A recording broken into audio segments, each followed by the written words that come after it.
Hello, everyone. How are you? How's it going? I hope you can hear me. Let me know before I go on.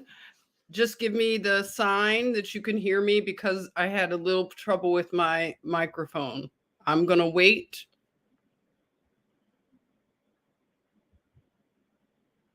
Check me. Mic check me. If you can hear me, thank you so much. Okay, Sean says you can hear me. Good, good, good. Okay, I wasn't sure if I set it up correctly. I always have to make sure because sometimes it'll be the simple things. Okay, so thank you for showing up. Who is first in the chatmosphere is Debbie. Hello, Debbie. Lots of love to you and all the peeps in the chat. Oh, I'm so glad you're here, Debbie. Thank you so much. Molly is here. Hello. Welcome to night class, okay, where we are all students learning together. And welcome if you're watching from Facebook or Twitch. And before I go on, welcome. Celestial Structures is my sponsor, the best team in the business, and the phone number is below. And let's see, Molly.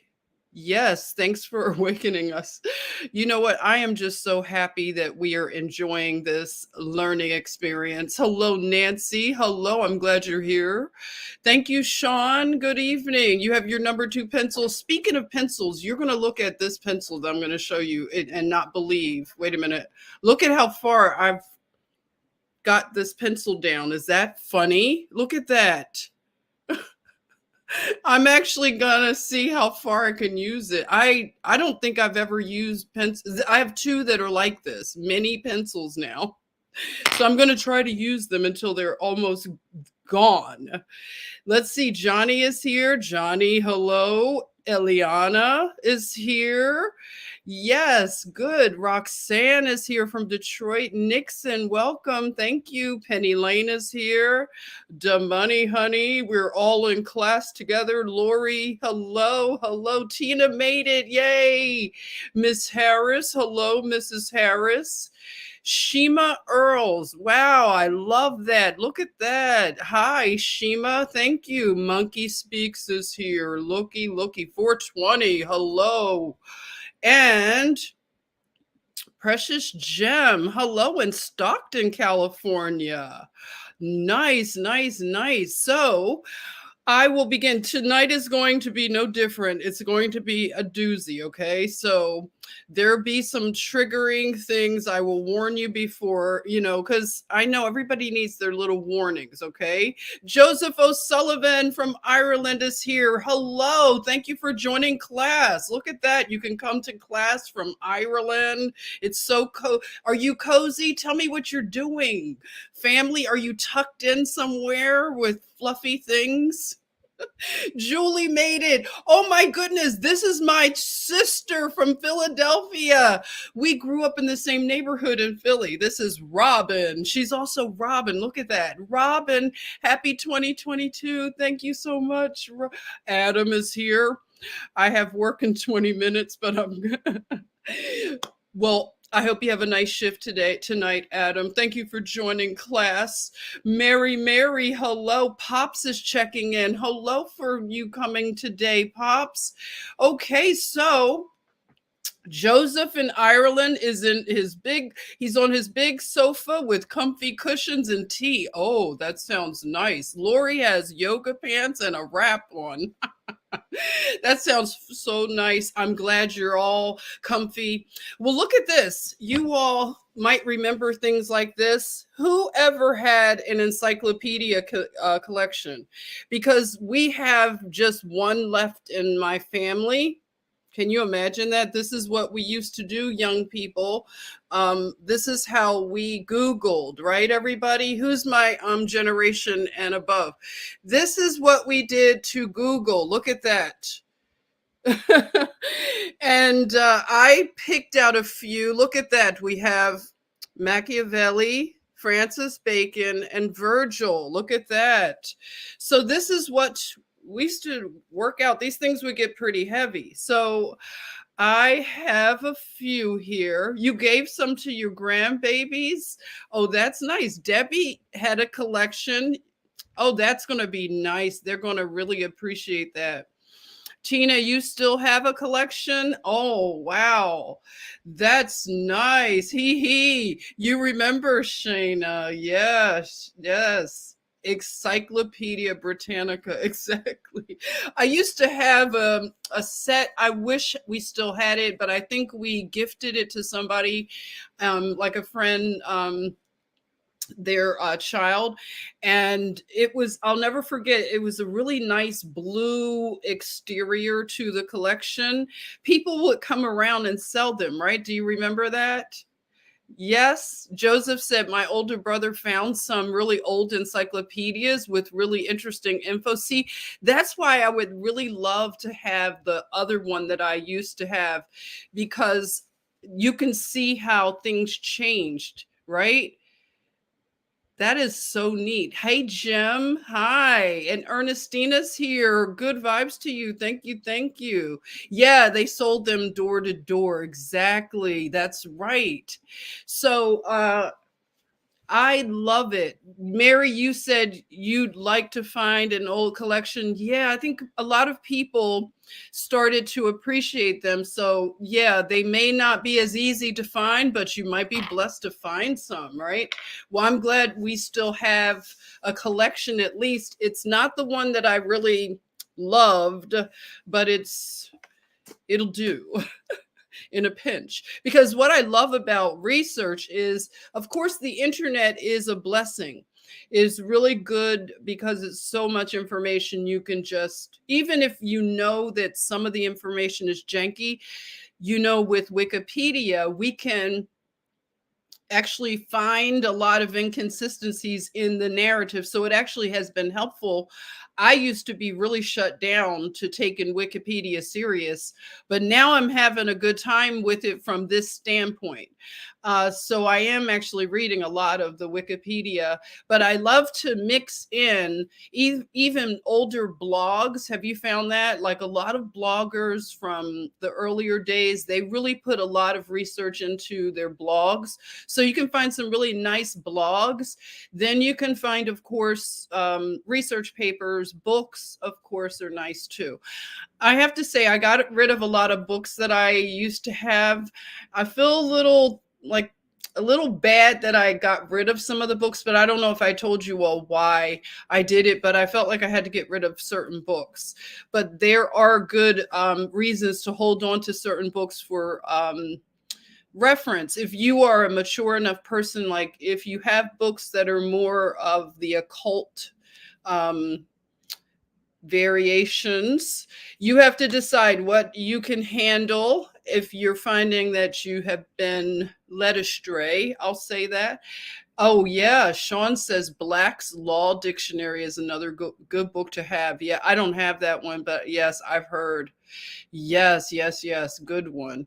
Hey, Norleen. Hello, and fellow sojourners. Wish you have an early morning. Okay, good. You'll watch the rewind. I hope you enjoy it. Take care. Have a nice night. Okay, so what I'll do is let me put the screen there. I named tonight's class Thug Life. I know you were like, oh my goodness, what is she going to be up to? Thug Life, yes. So, Thug Life, I think, is very apropos to the subject matter.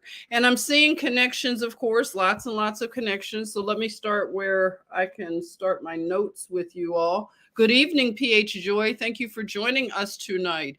This is a rather busy thumbnail, isn't it? So what I'm going to do is talk about some things that caught my attention, and I really believe they tie in so much to the things that we have been building on. I consider all of these builds to be something that we're doing together. 10 yay, 144. I love the Thug Life and Tupac reference. You do good. If you're a Tupac fan, I'm just going to give you a fair amount of, I don't want to say warning. It's not like this is threatening, but some people really, really love Tupac. Like there are certain people that are like sacred that you can't talk about. I know you're not saying that, Tenye, but I'm just saying like some people, woo, they get really defensive about their people. Chris, hello. Thank you for joining. Is anyone in here a huge Tupac fan? Would you consider yourself a fan? Because I'm going to go in. Okay. I love that, sis. She said, nope, I'm here for, I know that, Tanya. I know you are. But I'm just, I was saying like some people, woo, you have to tip around when you talk about people like Tupac. Hello, the real Madre. Hello, Meep Meep. You're just popping in for a hello. You'll watch the replay. Good. Thank you for popping in and saying hi to us. Chris says, loving Tupac too much. Yeah, I mean, this is one of these things that it is hard, but I'm showing images. And this is the thing that I love. You can tell me what your eyes see, because sometimes things can be there and we didn't see them before. That's what we're noticing, right? DeWolf, hello. Hard to let go of heroes, and that's right. This is a hard process to let go of heroes. Nixon says, yes, praying he's still alive. And that I want to touch on that as well, Nixon. And let's see what we think.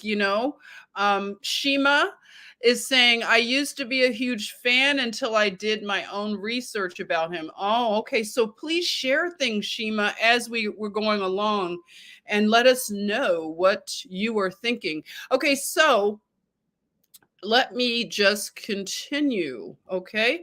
So of course, when we are looking at history, what we are learning is that what is above the ground is amazing enough, but what's below subterranean is even more amazing. So that is what's really, I tell you, I watched a really good podcast recently. I will share the link. I shared another podcast by these podcasters before in a previous live stream. So maybe some of you caught that link, but I'm going to tell you, this was so good. And it led me to a documentary, and I'll tell you more about it. But basically, it is this is a big one when you realize that below the surface of terra firma is a whole other, you could say, realm. Okay, so it's huge. And again, I'm still embarking on a new journey of learning this stuff, so I am at a very early stage in it. Okay, so don't think that I'm trying to be an expert in this. I appreciate all of the ones that have gone ahead of us, and they help us and encourage us with good information. Thank you so much for that. Aaron is here. Hi, everyone. Dishes done. Oh, good. Dishes are done. Yes. Emily, hello. Hi. Hello, wonderful Emily. Diana, hello. Lots of old buildings are top heavy. Yeah, how about that?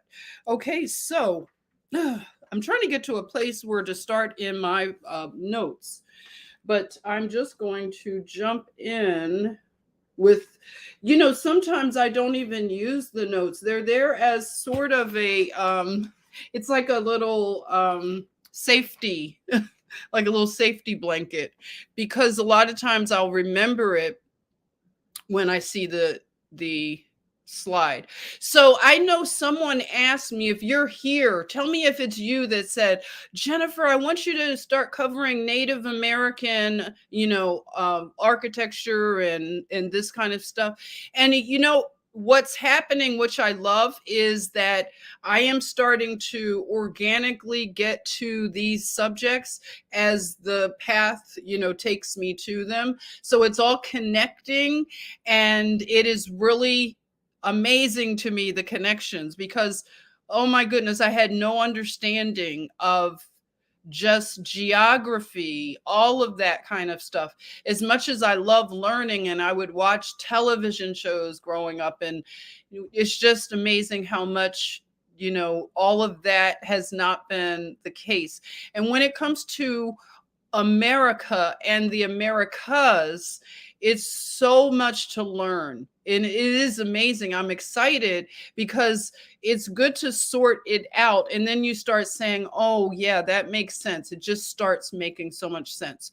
So, yes, I'm going to be covering a lot of the Americas, which includes South and Central and North, if you want to say Canada. I'm looking forward to doing research that makes its way up into Canada. So for our Canadian family, just know it's eventually going to get there. It just happens as like I said, it just unfolds naturally, which I love. So, some people, and I've heard other people talk about America and they use the term Turtle Island. Has anybody ever heard the term Turtle Island referred to as early America? Let me know if you've heard Turtle Island. I'm here with you. Hey, CWS, thanks for joining. Thank you in Southern Cali. So has anyone ever heard Turtle Island? Lori has. Okay, so you're familiar with Turtle Island. Aaron, you're not familiar. Nixon, you are. Yeah, so we've heard that term Turtle Island, but it still wasn't easy for me to plug all of this stuff in that I'm able to see now, of course. So when you look at the indigenous people, native, it's such a what is the word? Touchy subject in terms of terminology because you can offend people easily because of the terms that you use. And I do want to learn so much more that I can use appropriate terms. But until I learn more, I will use the things that we are used to. But Native American indigenous people, they look a certain way. When you look at photographs, of course, we're told photography being found in the 1800s as a technology. And then we saw actual photographs of what they call Native Americans. They call them American Indians and things of that nature. Their migration over to this land from other places, some of the tribal people, it is fascinating. I won't get into that so much right now, but I want to tie those things in later at some other points, but I'm just going to gloss over that right now in terms of all of the tribes and nations, because one of the things that's amazing about this history is you learn that a lot of people groups were united. It wasn't the divisions that we see today. I know there were a lot of wars and territorial battles and things of that nature, but there was also a lot of unity among, I guess you could say, people groups because the empires were bigger. We see the architecture does show unity in design. Okay. So when you go into South and Central America, especially down in Peru, we're going to just kind of touch on different areas of, I'm just saying the Americas. Is that okay? Because it just is all like starting to look like one continuous landmass. And so when we talk about antiquity and architecture, we can just say the Americas if that's okay. Nixon is saying, I am Canadian Iroquois, great grandmother called Earth Turtle Island. Oh, really? Earth Turtle. Wow. Thank you for sharing that. That's really neat. Whoa. See, that's the thing that I love, Nixon, is that is part of an oral tradition. And that's what's powerful about sharing these things through the generations. I know you know that, but I'm just amazed at it. So this is the kind of thing when you look at this and you start to say, wow, something is going on here, because I know the term mud flood and all that stuff, it makes people like they recoil like, oh no, what is this? The newest thing, the newest conspiracy that they're on to now. But there's nothing new about this, right? This is old. This is, if we're waking up to this right now, we're waking up late, because a lot of people have been aware of this, but a lot of us are late to this learning. And that's why I call it a remedial invisible college. And I know some people get offended. They would never want to say remedial, but that's what I can call it. What I'm learning, it feels again like I'm in a remedial college. Okay. So, yeah. Let's see. So, when you look at these things down in places like Peru, you see that something definitely happened, right? Something is under the ground. And what is going on here, right? Tina says, thank God we are waking up. I know that's right. Thank God we are waking up. So when you look at Peru, okay, has anybody ever been to Peru? I've not been down there yet. Hey, Tracy Wu in Hong Kong. Probably false flags pulled on various tribes to trick them to attack others. Question. Then bad guys would swoop in, offer help, then take over land, power, and resources. That sounds about right, Tracy. I can see that happening. Yes, indeed. So Peru, that's where we think of the Incan people, the Incan Empire. So they were the empire that had all of that gold. The gold was so plentiful that they had gold on their walls. That's how much it was. So in Peru, there is a city, and this may be a review for some of you, okay? But for me, this is so exciting. PH Joyce said, it's okay to be a late bloomer. Yes, it is. I've been a late bloomer with so many things. So it just, that's what it is. So there's a city in Peru called Cusco, okay? Has anyone heard of Cusco? So Cusco, they call it the navel, like your belly button, the navel of the world. Okay. So the navel of the world is Cusco, Peru. Now, when you hear navel of the world, that sounds a little intriguing, right? Well, I will get into a little bit of why they call it the navel of the world as we go along, because I wanted to just kind of mix it in. They call it the nerve center of the vast underground realm. So there is a vast subterranean realm. So people that don't want to believe the deep underground military bases, the dumbs, it's so much proof of it that it's hard to ignore that there is a realm underneath and all throughout the earth. In the Americas, it is very vast. It is amazing. Okay, so our land has so much that we have to learn about. So so they have a deep subterranean highway, okay, that united most of the antediluvian cities. I'll call them cities, okay? Or you could say just areas of, I don't know, what do you want to call it? Cities for the most part, okay? I think they did call them cities, empires, things like that. So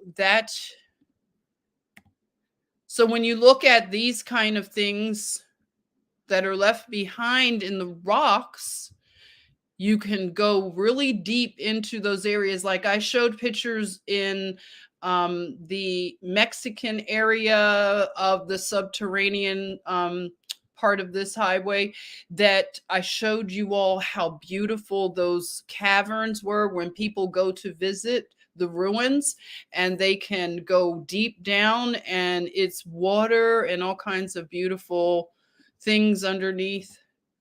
So look at this. Just some architecture. So We're going to go on another trip. Are you ready? No passports, right? Diana says history is a fable agreed upon by the winners. That is what Napoleon said. Yes, he did say that. Indeed. So these rocks here, I was listening to this amazing documentary, which I'm, like I said, I'm going to share the link of it. It's called the Unholy Sea. Has anyone ever heard of that? The Unholy Sea. Okay. And they talked about some pretty amazing things. Okay. And they focused on this area of the world. And sorry for the noise. But I can't be quiet going through these pages, okay? Because I have so many. Almost finished another book. Okay, The Unholy Sea, that's what it is. And it's, I think, based on some of Steve Quayle. I don't know how you all feel about him. I know different names come up, but this particular gentleman, I'm trying to get his name, that did the narration. He was amazing. So The Unholy Sea is basically about the cover up of the world of Noah and before him. Okay, so the antediluvian world. And basically, all roads lead to Rome. All roads lead to Rome. We've heard that before. So look at this stonework in front of you. The gentleman that he was actually there visiting, I think it might have been 2000 and maybe 17 that he took this trip, possibly, but he did this documentary. So these stones, what he said, when you look at them, you couldn't put anything in between. And these are monoliths. These are so huge. And what he said is the stones could only have come from one area, which would have been hundreds of miles away. And we're talking about people that had the technology of what? The Bronze Age, right? Or whatever they want to say it is. They did not have technology to do this kind of work. And he also determined that these big stones, if you look at them, and for you gentlemen that understand construction and things like that, I don't know a whole lot about it, but I do know that I can appreciate that in between that rock work, it is a beveled. Do you see how it's a beveled connection? Imagine that. And look at the shape of these stones, and they can withstand earthquakes. So he said that the way that they were put together, they were soft when this was constructed. So what do you think about that? They were soft, like soft clay. So I am amazed at that. And that makes sense as to how it all fits in. How would you be able to cut stones that are so irregular? And nothing has ever been done like this. When they have to restore a wall on these type of architectural structures, they will build them with such a, like, you can see the difference. You know what I'm saying? Like, you could look at the two masonry, and you can just see the difference. It's so obvious, right? No mortar. That's right, Molly. No mortar. This is all put, but they have found holes where you can see where these holes, these stones have been drilled, like perfectly drilled holes. So imagine what in the world would do that. So yeah. And when we think about the culture, I'm not going to get into the textiles, but I do want to eventually start working in textiles and other things, like that would include pottery, cookware, things like that. I do want to include these things, but for now I'll touch on that here and there, okay? But I do love that part of studying people. So look at the architecture that is right there in the I mean, it's right there in the earth, in the mountains. Is that something else? I sure wish I had an interest when I was in my traveling era of going into these parts of the world. But you know what? You think about, like, you have all these, oh, I wish I had done this. I wish I, but I wouldn't have had this interest. So it would have been wasted time anyway. So, you know, when you think about, again, the things that have gone on, when we talk about all roads lead to Rome, I won't say too many things that are really, I'll find a way to say what I want to say, okay? But I want us to see things, okay? But I want to just kind of, I'll find ways to say it, okay? You know what I'm saying, right? Okay, so all roads leading to Rome, and the way that that group has gone about getting artifacts and getting architecture, land, people, everything has been nothing short of bloody warfare.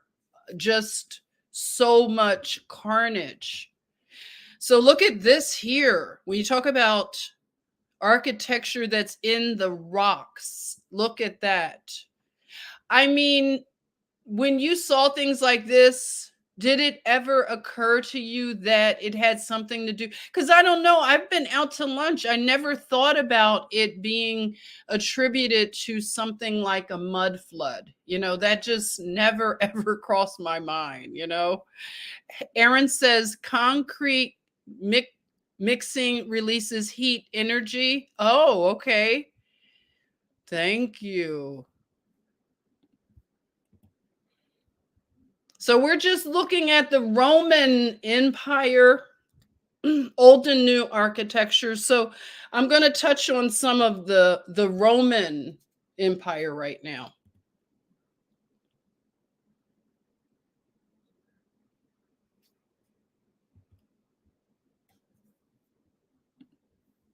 Which would include that boot, right? Joseph says melted buildings from plasma blast. Very interesting. You and Tina could have an interesting conversation. You could teach a class over here. Yes, yes, yes. So we're just going to take a little looky-doo, look-sees. Roman Empire. The city on how many hills? 7 hills, right? 7 hills. Has anybody seen these things in person? Anybody take a trip to Italy? Hey, Sentinel, the Cyclopean walls are incredible. The older it is, the better the stones and the more precise it is. Wow, look at that. Thank you for sharing. And thanks for joining us. I hadn't seen you in a while. Hope you've been well. Lots of towers.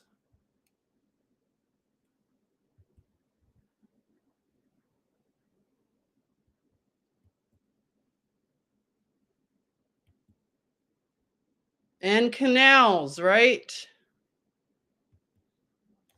Isn't that amazing? An aerial view of Venice.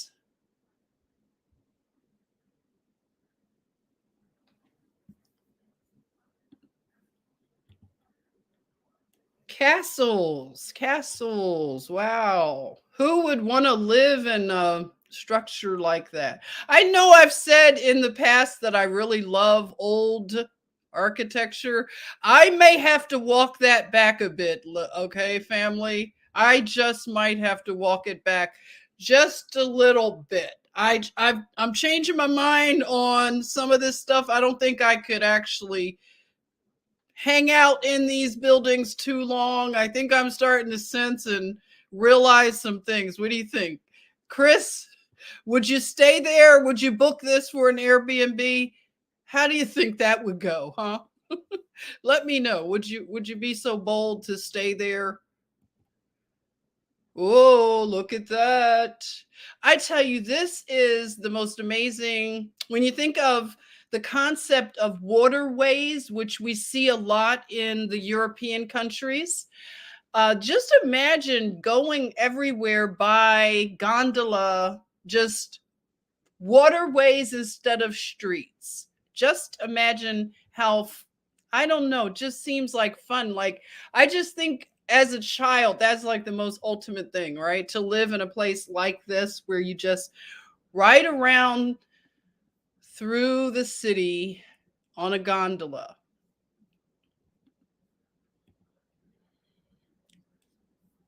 This city doesn't smell so great, okay, but it is very amazing. Yeah, just not in the summer. Just imagine how that water smells.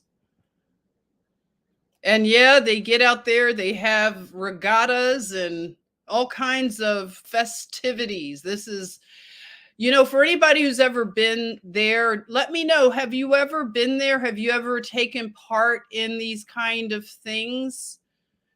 Monkey says, I bet the mold is horrible.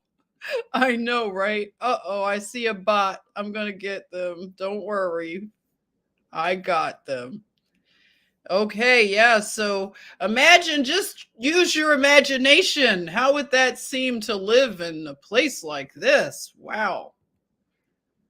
You could pull up to the Whole Foods or Trader Joe's on your gondola, huh? What do you think? Pick up your Trader Joe's, go back home. You picked up your pasta and your fixins.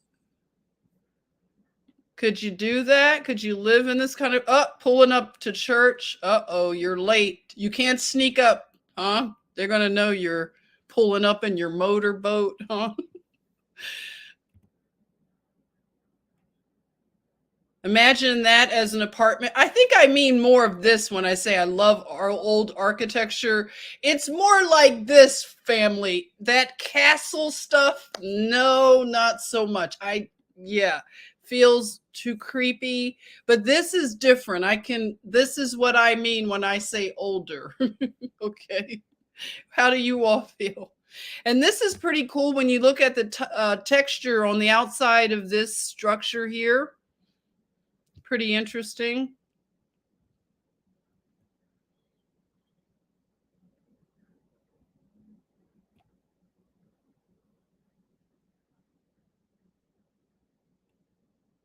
Now, this is what I want to talk about. Okay. So when we talk about subterranean, this is more of what I'm talking about.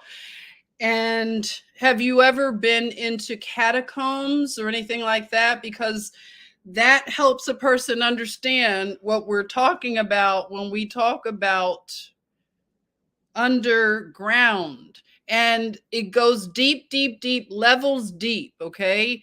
And some of the caverns in Peru, under the city, under the ground, some of the caverns are so large that they call that area the place. Let me tell you, I have it written down. Okay, so, and I would recommend you watch this amazing documentary. Okay, so they call it the Home of the Gods is one of the names. And by the way, those monoliths, the Incas have said and admitted that they have no recollection, there's no memory in their narratives of ever building those monoliths. So the Incas do not take credit for building them, just so you know. So,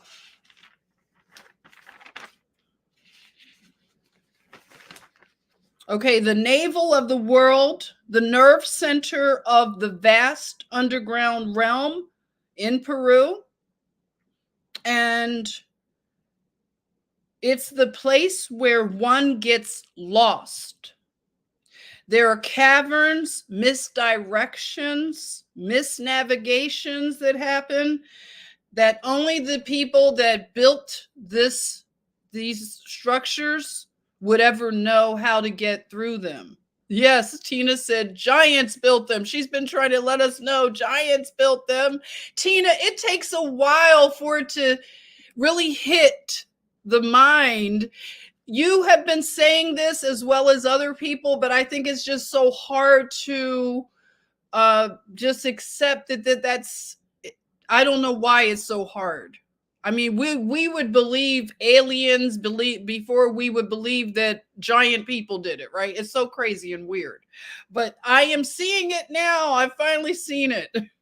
Tina is starting to connect. So there are underground labyrinths, and it united, like I said, most of the antediluvian world. And there are people that actually go under. Like there was a class of children that went under for some kind of trip with their teacher, and they were never found. They say that once you start going into some of these areas, it's so dark.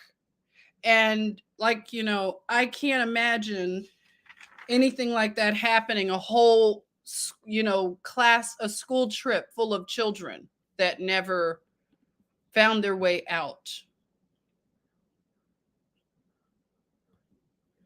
The Roman Empire, everyone, what do you think? And here's a picture from the 1800s. We love the 1800s. And they look happy, don't they? Wow. Gondoliers are the guys that navigate the gondolas.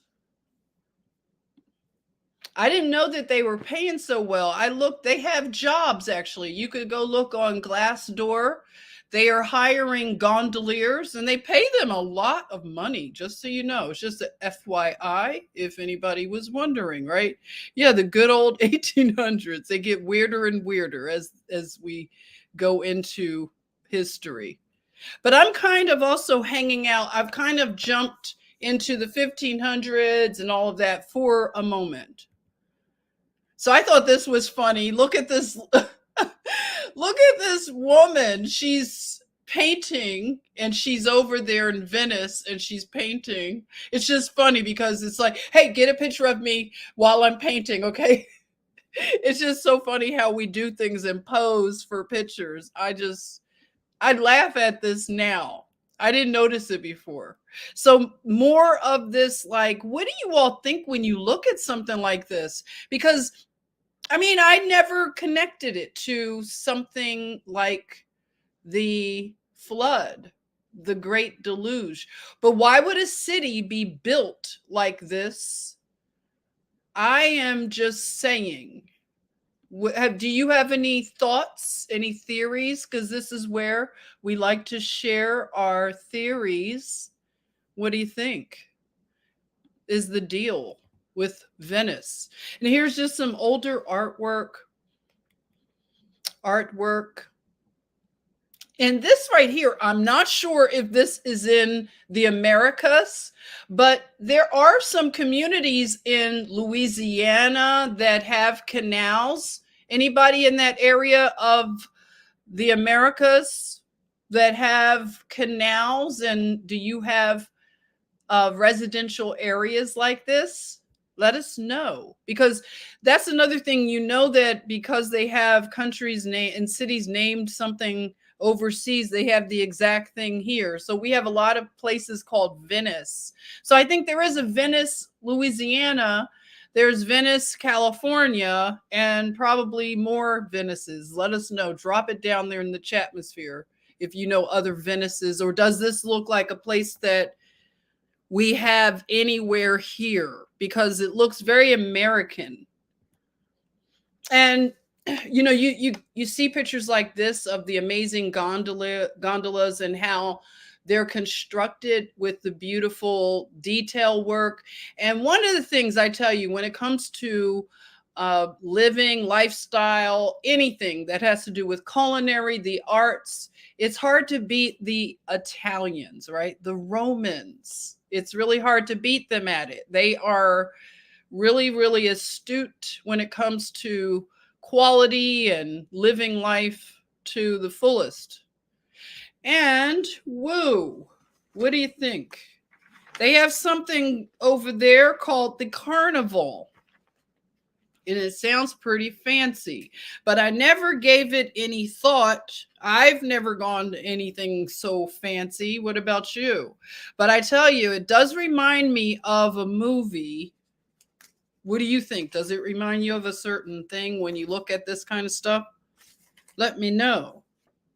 If you see something, say something, right? Like I always say. What do you think that reminds you of? Anything? It's more. So yeah, look at that detail work. And I noticed that on the hardware of the gondolas, if they're really very fancy like this one, they have the horses that look like they have wings, and also they look like they have fins. So they're like a flying seahorse. So you see that a lot in the hardware. And more of the carnival. Big, big, big thing. Yeah, exactly. You get the feeling. I mean, even if you didn't know it, Joseph, it looks very creepy. The energy is way weird. So I'm gonna pass, okay? Yeah, no thank you. So here you are. Imagine that, going under that little bridge. But it kind of reminds you, if you've ever gone to Disney World and they have the rides where you ride through like that. Excuse me. So you have more of the creepiness. I don't know, people. I'm just saying I don't like this. But it's very big. And you know, a mix of the art, the new art with the old. And this is interesting, that sculpture. I'm going to take a little sip of water.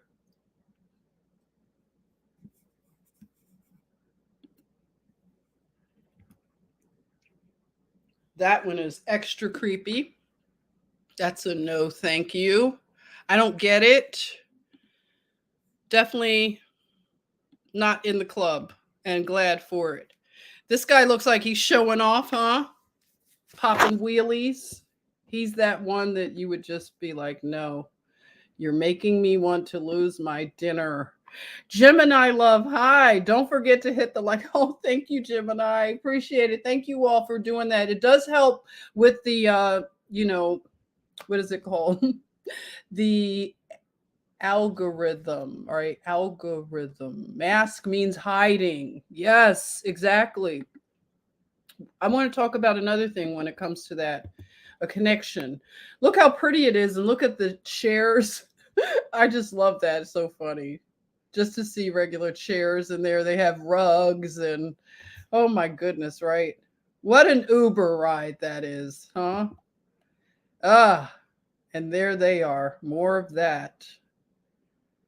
Yeah, the eyes have a really creepy look to them. And the thing that I don't like about it is that that could be anyone, you know? And I'm just wondering, is this the real Squid Games or something over there? Because they're giving me Squid Game vibes. And I was thinking, yeah, squid. It would be the Italians, the Romans, that would get us to like squid, right? Don't we like squid? They tricked us into liking squid. Yeah, they're showing a little more of their face, this couple, but still it doesn't have a good feeling to it. And yeah, all roads lead here, right? And here we are, more of the carnival. This is such a big deal over there. Huge. And that's a university. Back to this woo. And gondolas.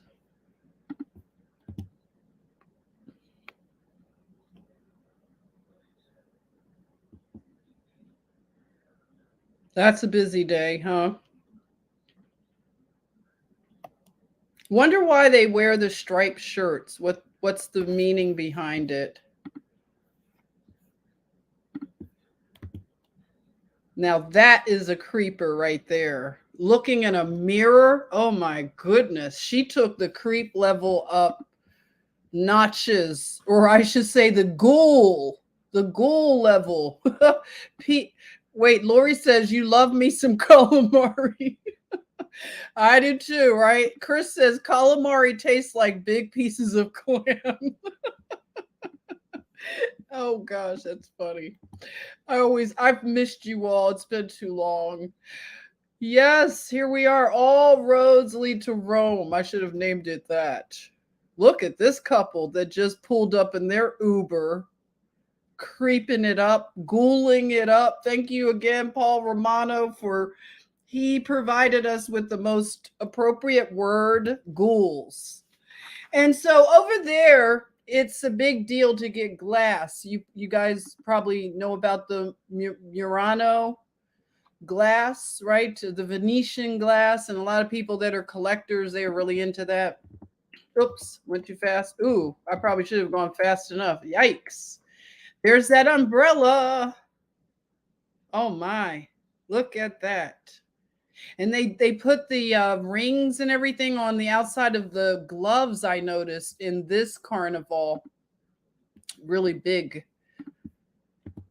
And yeah, they even have a gin that has the, the look of the gondola. So it is a pretty big thing with Venetian spices, whatever that means. Yeah, look at them ghouling it all the way up. Ay, ay, ay. And look at this. This is actually a museum over in Italy, but you can see the levels of, look at that. What would you call that? I mean, it looks like it's been covered up and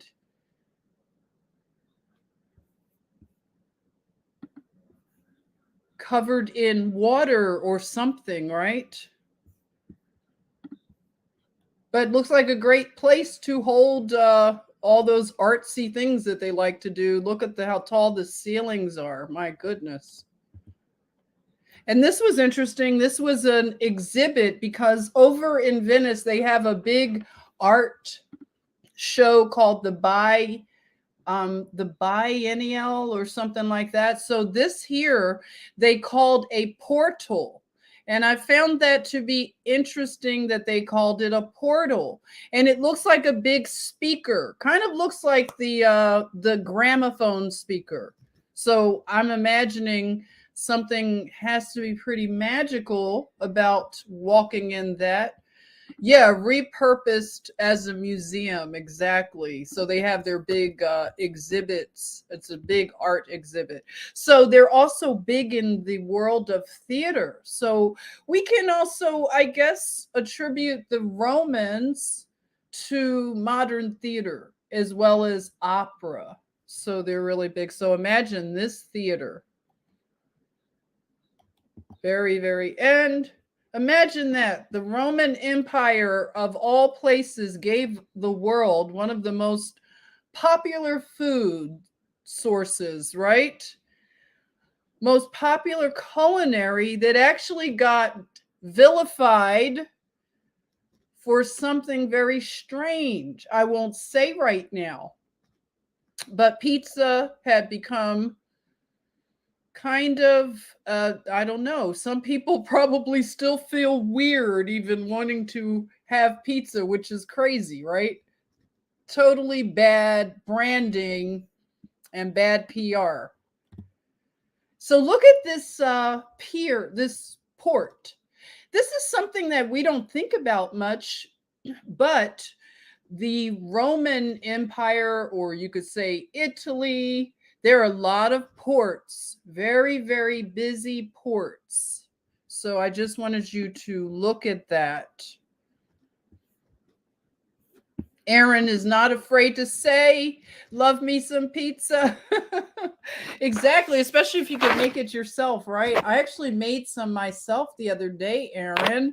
I made my own dough. It was so good. And I was like, why don't I do this more often?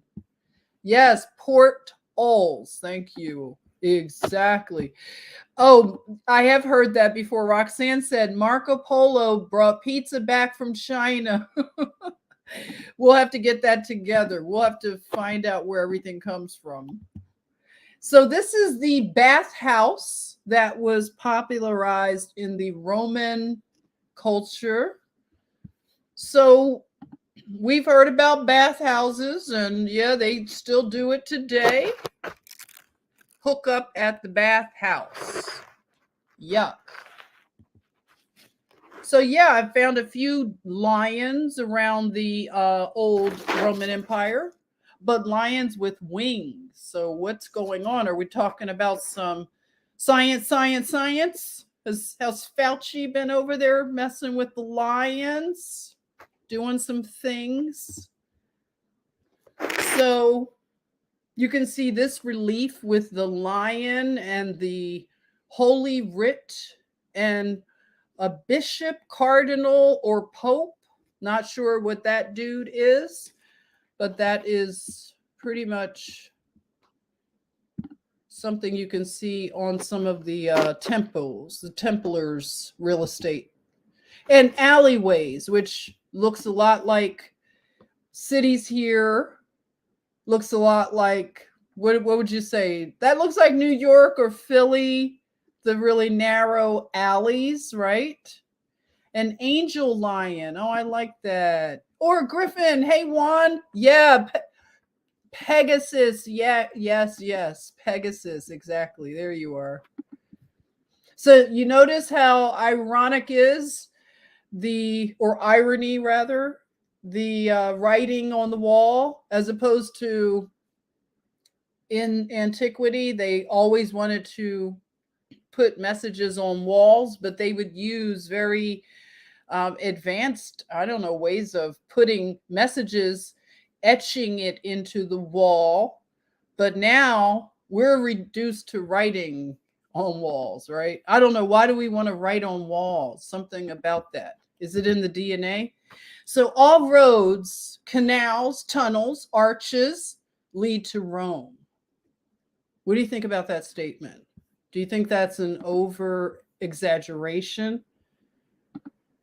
Winged lions are an alien reference to the Lyrans from constellation Taurus.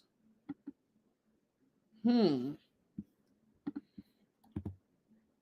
you know, the the gondolas are very romantic, and a lot of people do honeymoons and other romantic things based on just fantasies, dreams of doing things from, entertainment that we've seen that impressed upon us. But imagine how nice that was for this young couple to go over and experience that. So, a lot of people have done travel that has been iconic. They've been able to see and touch these things.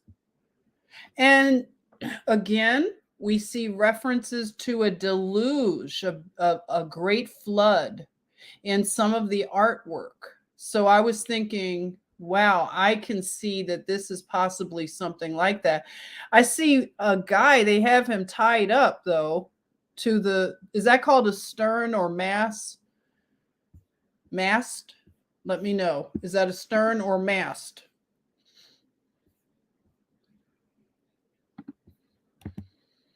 And you can see Venice. That's either early in the morning, or it's about to get dark for nighttime. But just how beautiful that's a great angle. And I love this. Who talked about plasma? This is what I think of when I see skies like that. I remember seeing lightning like that when I lived in Cuba as a little girl. And I always loved just lightning bolts because my dad and I would go to a certain place on the Malecon, and we would look out to the ocean. And if it were a stormy night like that, you can see various. I remember seeing so many lightning bolts at the same time like this, and it was in multiple places. Have you ever seen that, anyone? Energy, yes. Oh, it was a mast. Okay, he was tied to the mast. That was weird. So I don't know, I like storms and things like that. I don't know why. So look at that. Wow. I was thinking that could show a narrative, right? You see the plasma getting ready to do something, starting to rain. Are they prepared? They look like they're prepared. They kind of knew it might rain. They brought an umbrella, so they were kind of prepared. Have to give them some credit. Oh my, look at that. Boy, starts to make the whole great flood take on a different energy, right? Something that, yeah, that's a restaurant out there. Look at the tables and the chairs. My goodness. And look at that artwork. It seems like they're kind of telling us something without telling us something, kind of, or if I'm reading too much into it. But imagine giant hands that it look like they're maybe building things, huh? I was just maybe taking a little stretch. And look at that. So compliant. They're outside. Look at how compliant they are. And that's beautiful. Oh my, masks. Look at that. Look at all the masks. My. Lots and lots of them. Wonder why. So we're going to talk about a man by the name of, does anybody know the name of this guy? Let's see, anybody? Tracy's here. Oh my goodness. Hi, Tracy, sis. Thank you for being here. We're hanging out. We're having night class, okay? What do you think? Who's this dude? He looks kind of, I don't know. A lot of these people look pretty, they look kind of ghoulish. Again, I have to keep giving Paul Romano shouts out. I just love Paul Romano. I've been missing a lot of people because I have been so deep in this research, everyone.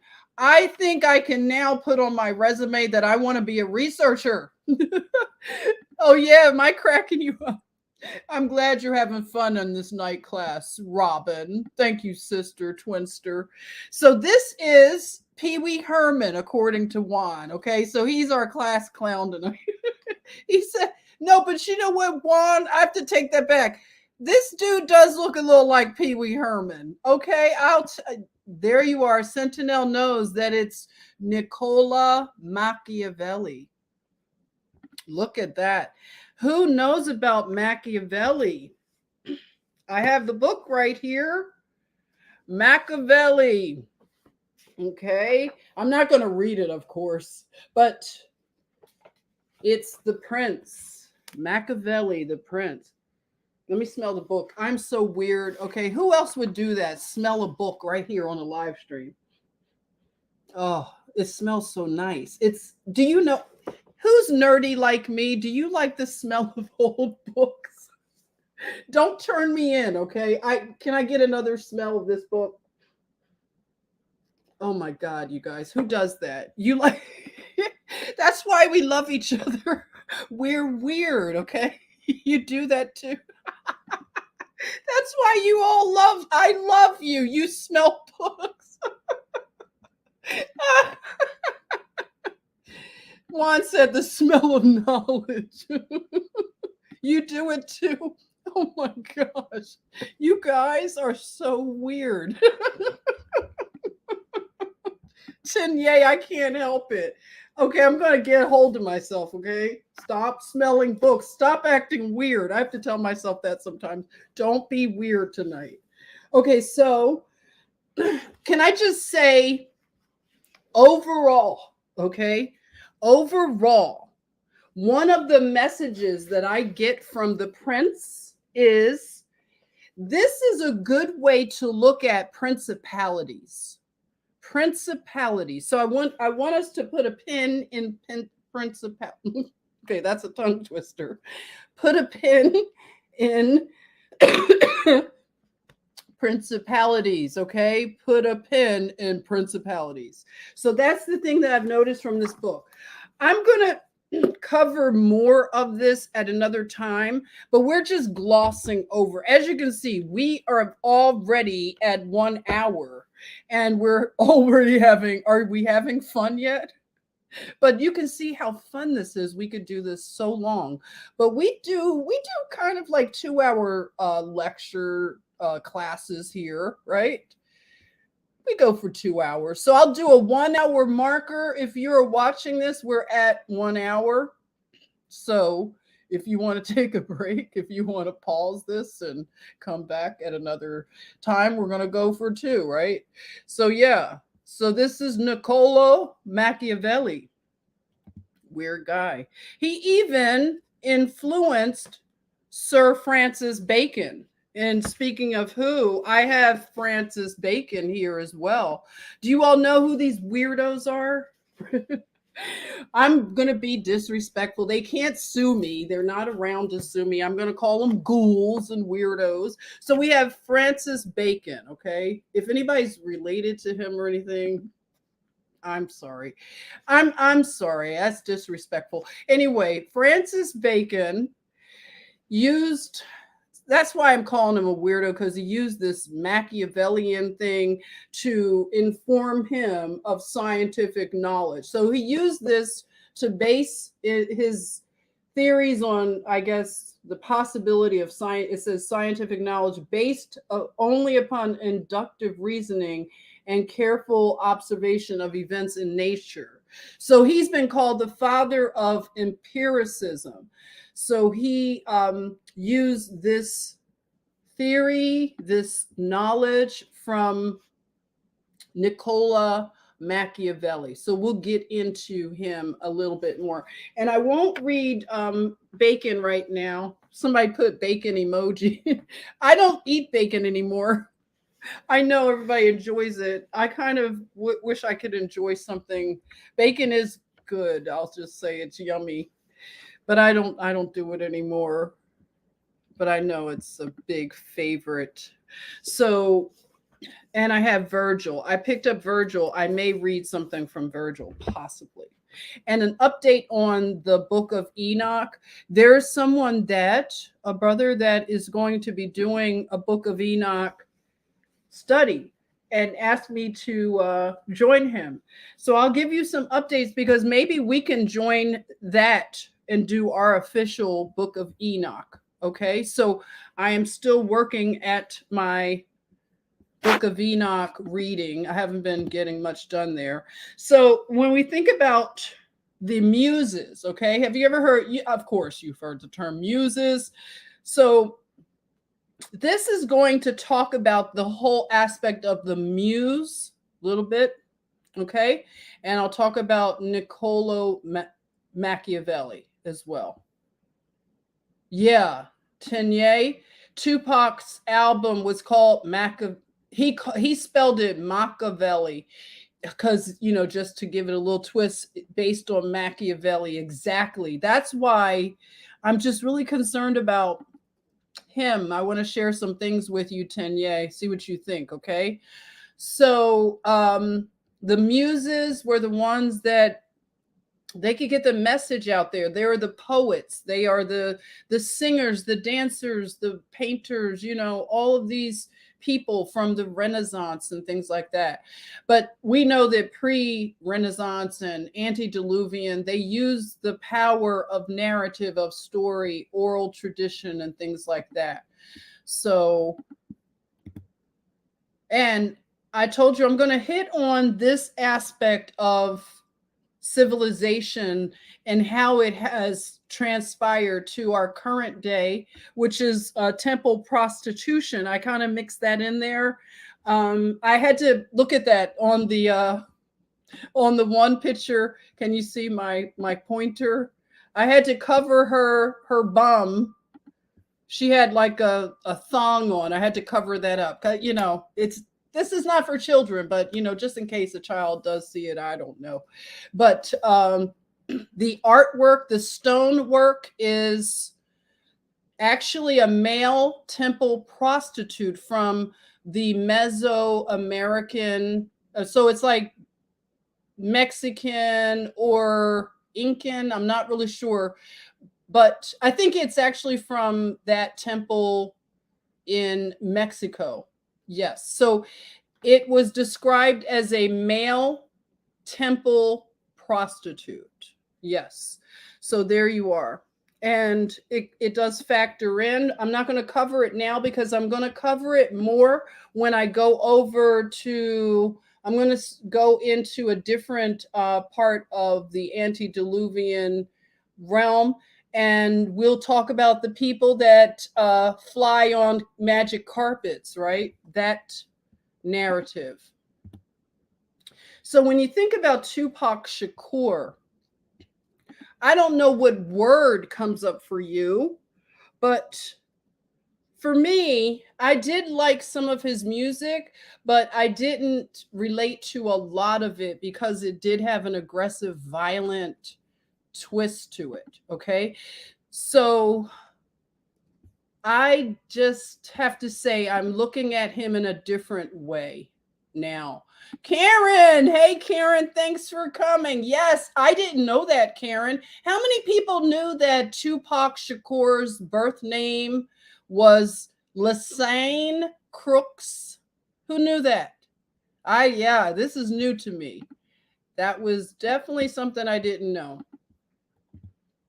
So I want to talk about weaponry because this is a big part of this culture, this civilization that was emerging, and all roads leading to Rome when they were sacking cities and taking architecture, putting temples over sacred sites. And they were, of course, this was bloody warfare, hand-to-hand combat, as well as they got more sophisticated. They had cannons and guns. And I didn't know anything about this particular gun, but yeah, this was a gun that you would see in, from the Bronze Age. Okay. Does anybody know a lot about guns and things like that? But you have a bow, you have dagger, and there is a sword that has a special name. Does anybody know the name of that sword? I had it pulled up and I've already forgotten. Where is Dana? Is Dana in class tonight? Can Dana tell me what kind of sword this is? But anyway, if you were a metallurgist, if you were a weaponsmith, you were popular with the Romans, okay? They had their favorite people that could make daggers and make swords. Imagine having that kind of skill. You say a saber, it I guess could be called a saber. I don't know the technicalities of the differences between saber and swords, but this sword has a certain name. It's an Italian name. So, oh my goodness, there is Sali. Hello, brother. Thanks for joining class. How are you? Missed you. You're not late, Alice. Thanks for coming by. So anyway, I was saying that if a person made these weapons, they became very popular with the Templars, with the military people, because they could make these weapons to, I guess, the person's specifications, right? So they were very, very important. And if anybody has the last name Smith, This is probably to do with the skill sets that came through your family, because smiths are always the people that know how to make these kind of things. So that is one of those things I find to be interesting, that people named they usually named you what the skill was in your family. So I know you knew that already. Does anybody know the name of this weapon here? Anybody know? Let us know. Drop it in the chat. You haven't seen Dana? Wow, I miss Dana. Dana would give me all that info, right? So this is called, hey Dave, how you doing? And thanks for joining if you're joining us on Facebook or if you are joining from Twitch. Thank you so much. Hello to you. Night class going on. Yes, Dave. Thank you, Deanne. I saw many different weapons tailored to the owner when I traveled around Europe. Oh, yeah. And this made me think of when I barbered. There were people that would come around that would, they're representatives for shears. And some of the barbering shears can be so expensive. They go up into the thousands of dollars. Can you imagine? And they are so sharp, they could absolutely cut your finger clear off. They're so sharp. So yeah, it is. This is actually called a mace. Okay. A mace is something that you see on the pen. It represents what Nancy Pelosi wears this on her clothing. And you can see the one that she wears is similar to the one over with the eagle. So a mace is what this is. And this comes out of the Machiavellian philosophy, I'll call it. Okay. So yeah, this is a mace. And let me get my notes on the mace. I was surprised at how violent this is. And I had no idea that things were this violent. Like, I didn't know a mace was something that, I'm trying to get to that part of my notes. Just bear with me. I have so many notes, I tell you. 1 minute, okay? I'm still with you. I'm going to get to it.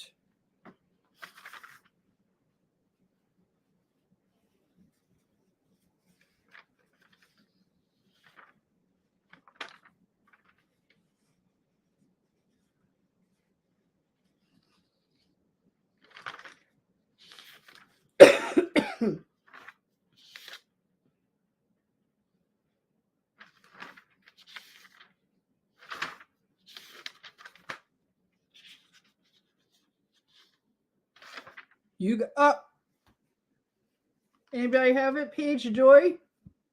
You put mace Machiavelli. Oh, now that's interesting.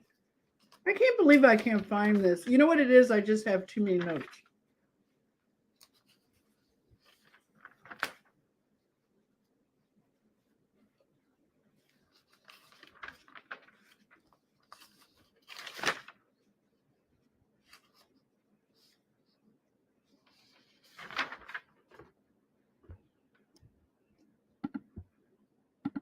Anyway, I thought I could find it, but oh,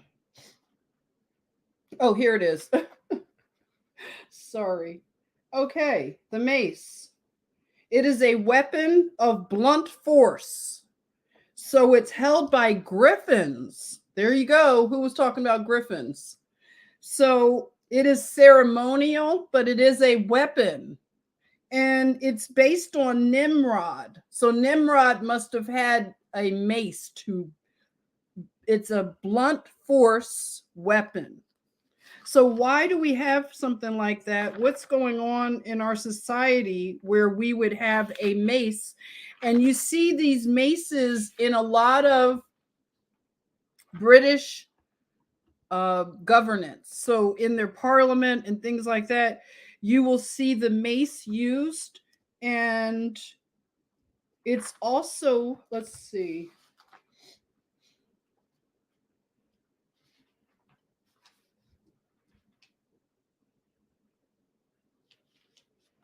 It was another term I wanted to tell you about when it comes to governance, like in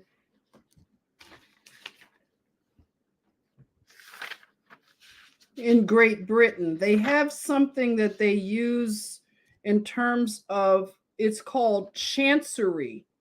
So the chancellor, one minute, the chancellor is the highest court next to parliament.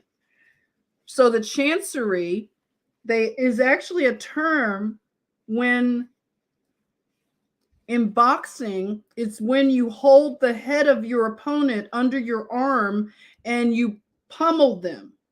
So your position is firm and you're very confident. So this is a boxing move, and they're naming things that deal with government, these terms. And this mace is something that you beat somebody, bludgeon, blunt force. So very strange. So again, the Romans are who really perfected the bread and circus. So when you go to look at their ruins, you'll see the Colosseums and things like that, which of course we have our modern day Colosseums where we play sports, right? Games.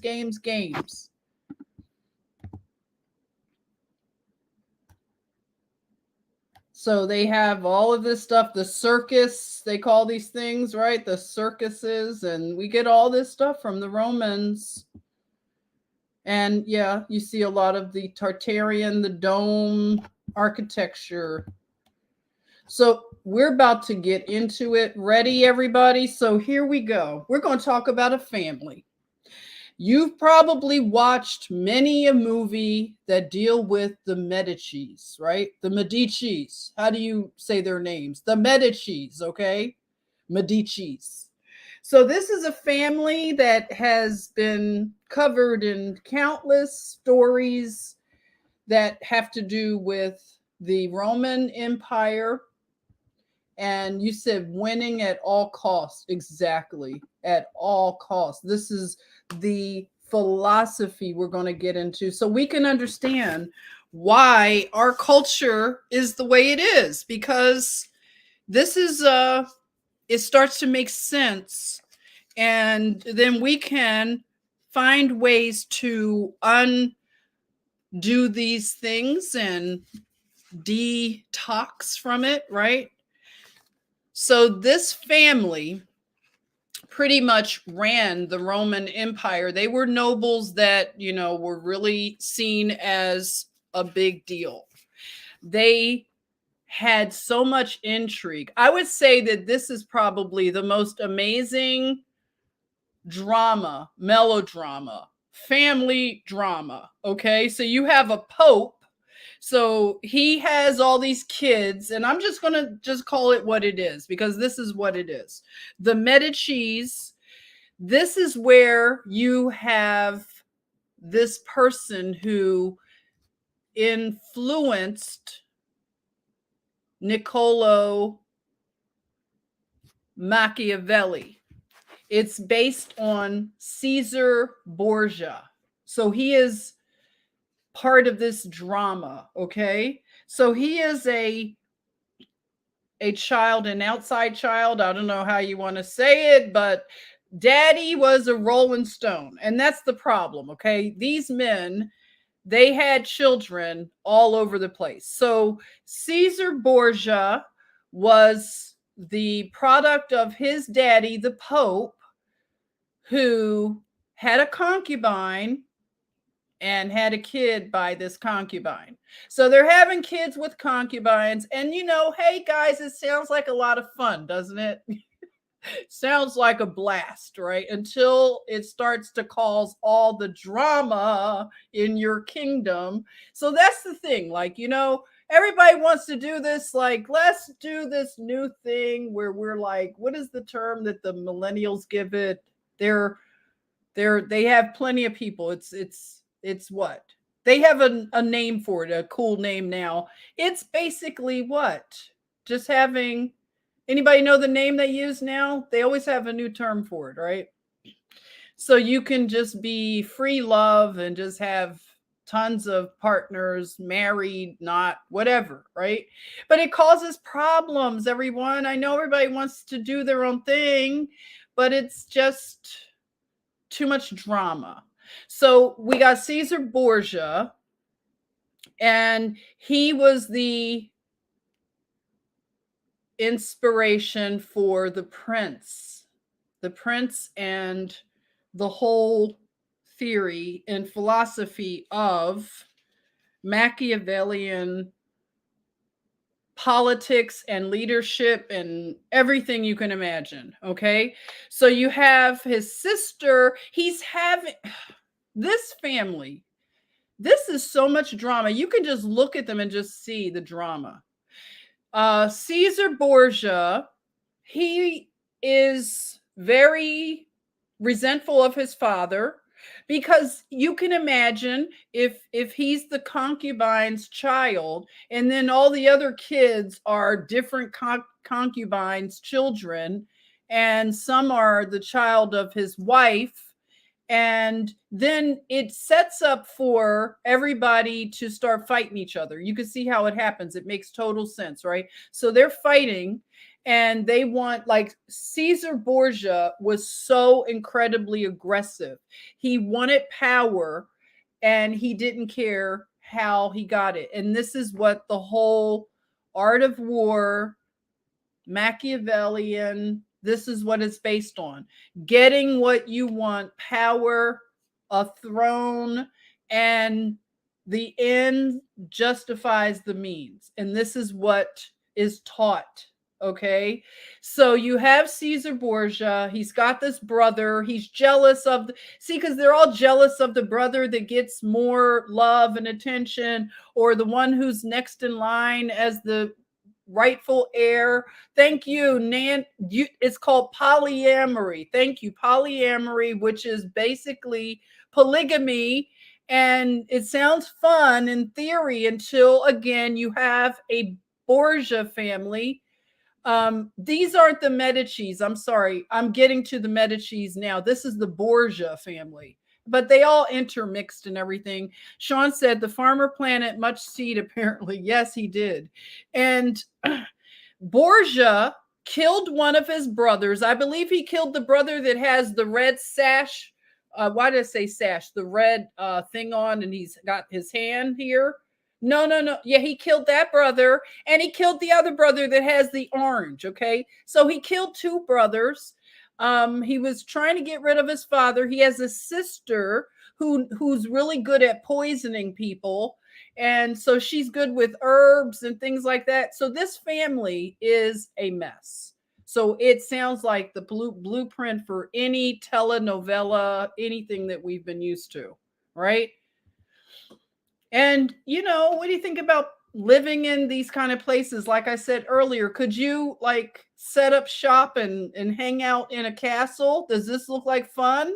Do you think it would be cozy to live in this castle? Tell me, what do you think?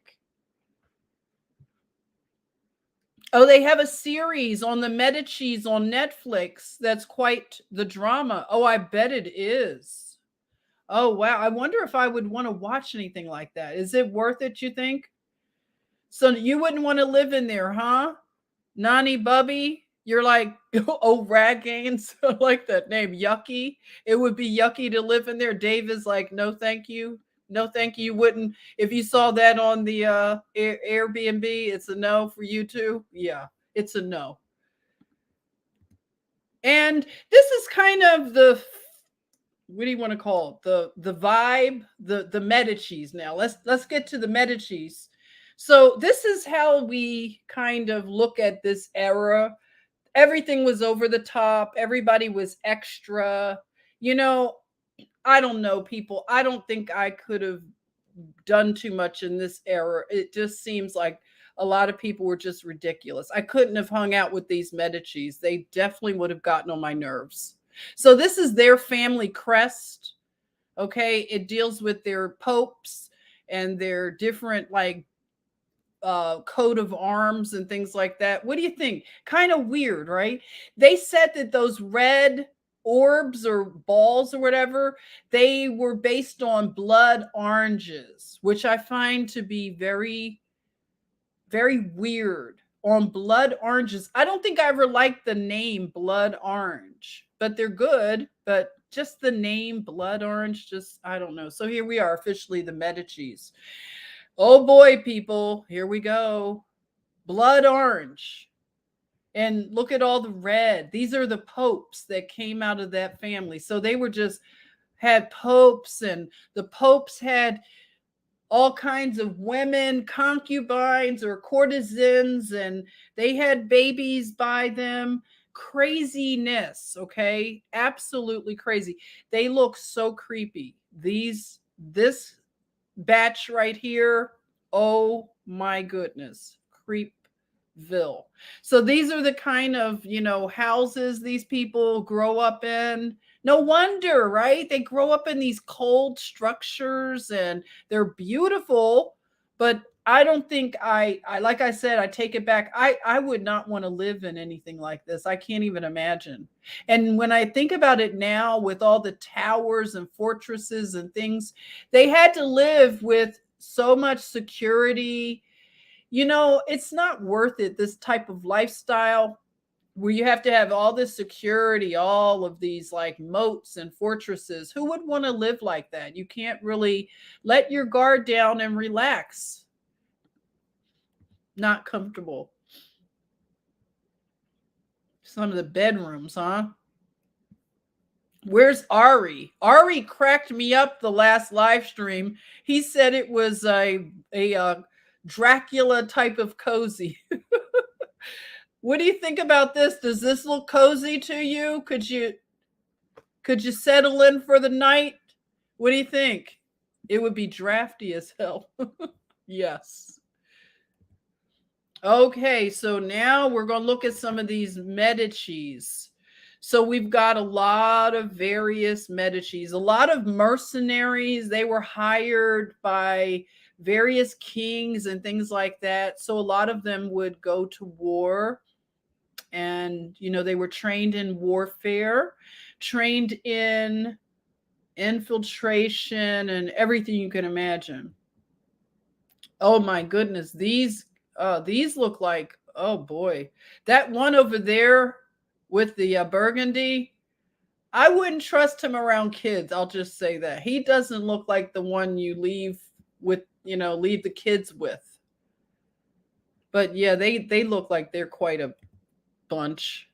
So yeah, this would be like, yeah, the interiors. What do you think? See something, say something.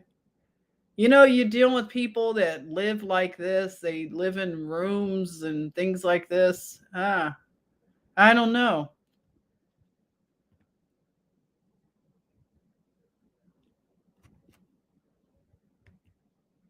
Uh-oh.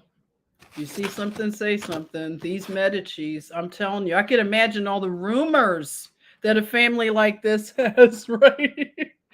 I can imagine the rumor here would be like, oh boy, I think one of those Medicis must have messed around with with somebody with a little tan working there, huh? This is the Medici they call Alexander the Moor. Okay, so yeah. And look at that one with the hair. Do you love that hair? Oh my goodness. You could only imagine, okay, who his mammy is with that curly afro of his. What is going on here? So yeah, you've got the mad.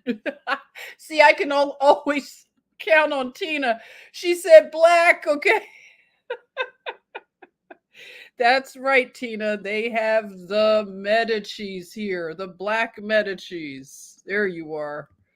Can't hide it. So we're going to talk about a little pop culture because I like to interweave some of the American pop culture when I can see the connection. So I want to talk about, real quick here.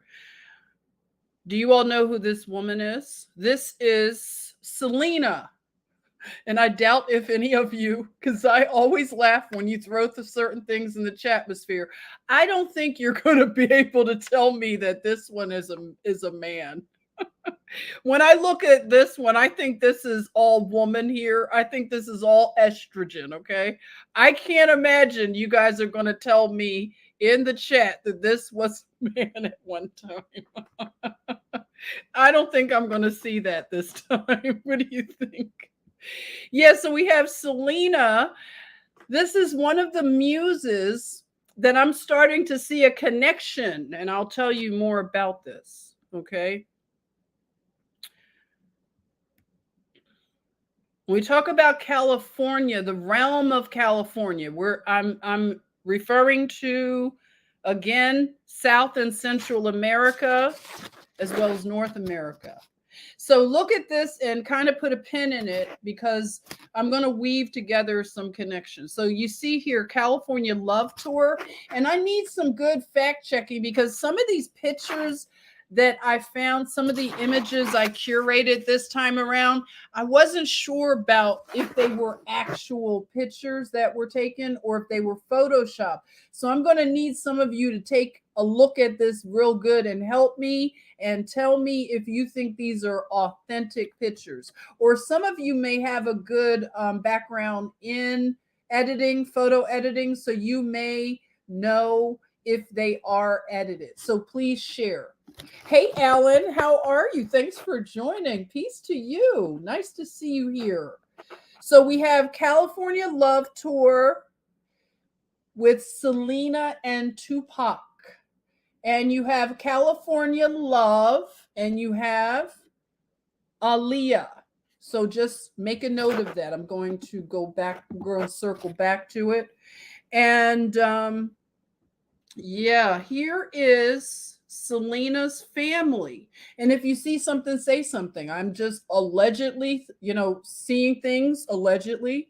But if you see a family sort of like this that has a famous member, seems like the same script, right? You see them as a kid, you see them in groups, you see travel involved, you see them migrate to other places. The family sometimes busts up, and the person, the star in the family, is basically keeping everybody fed and just floating the entire family, right? And then we had the weird incident with, I hate to say, she was a nurse, okay? There you go, my profession again. Crazy nurse involved, named Yolanda. I don't know all of the controversy, the conspiracy. I didn't go deep into this rabbit hole. I know that it's a lot of weirdness involved. I can only imagine whoever this Yolanda person is, but she looks cuckoo for Cocoa Puffs. Okay, you can see it even with the woman that played her in the movie. Just come on. And then look at my girl has a red suit, going to court in a red suit. Who does that? Can someone tell me who does that? A red suit? Really? Yolanda, the nurse? Nurses don't know how to dress anyway. We wear scrubs all the time. We don't know.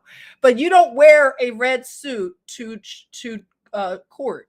Does anybody know? Yes, Nurse Ratchet. Can you believe that she came to court in a red suit? That's like saying, yeah, she killed her, right? I wear a red suit. That's like so bold, right? So disrespectful. And this is her family, which you can see mom and dad look like they're well to, comfy. And I didn't know she had a husband. The very top picture there of the guy kneeling down over her Hollywood star, Selena. This is posthumous. She received a star on the Hollywood Walk of Fame. Okay, note that word fame. So she did achieve fame and her star. So you can see her family, siblings below, husband right there. Again, just learned that. And also her family had a concert, which was a hologram concert for Selena. I don't know if it already happened, but it was in the works. You like the Selena movie? I haven't seen it. Did you pick up anything interesting from the movie? Oh, you did say, wait, you did tell us that you think you believe her dad sold her into the industry. Not surprised, okay? Yeah, so I don't like this hologram concert business. I think that's very ghoulish, extremely ghoulish. So here we go. We're about to get some crazy connections.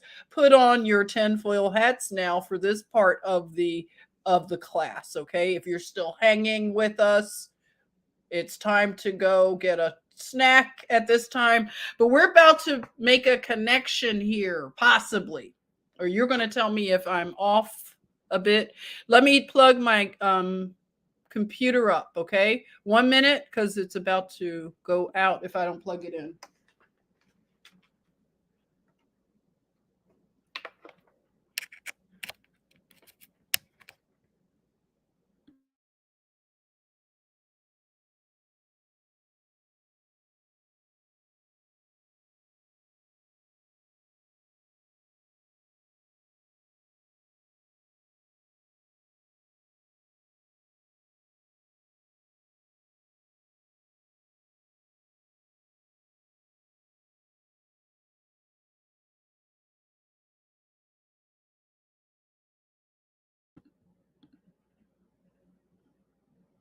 Okay.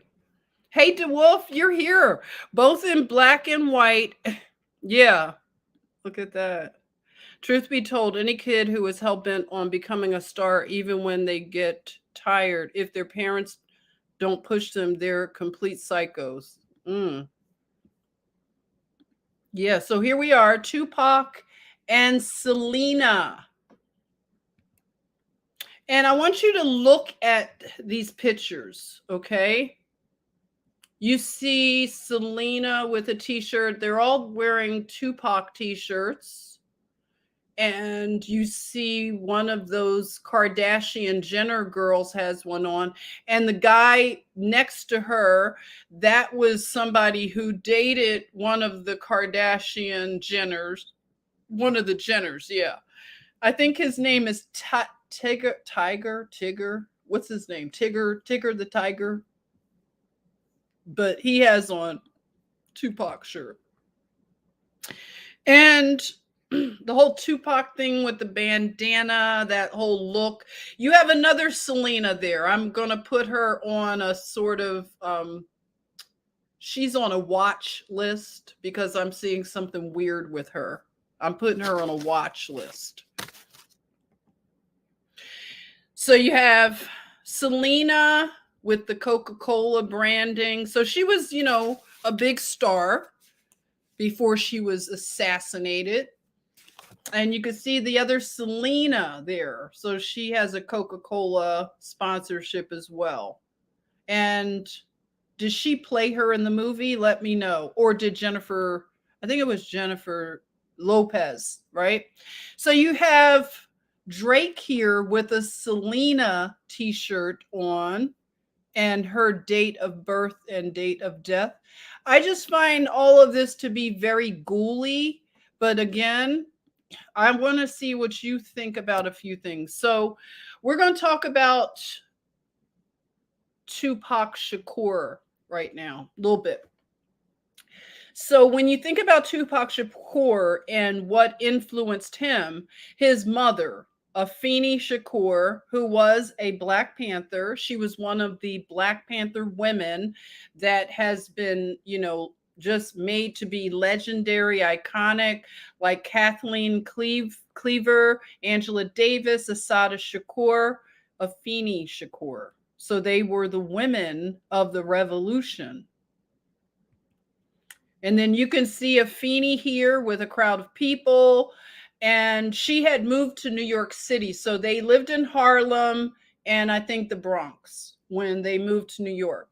So she was a community, what do you call it? Community organizer, I'll say. And she also helped to mentor new people coming into the Black Panthers. So how are we doing in the chatmosphere? How's it going?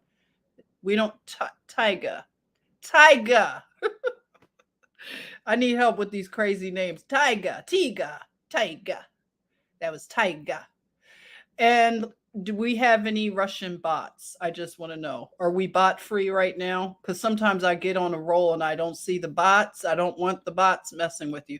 But I just wanted to show this image of Afeni Shakur because she looks like a poet herself, meaning her words, she's an orator, an oracle.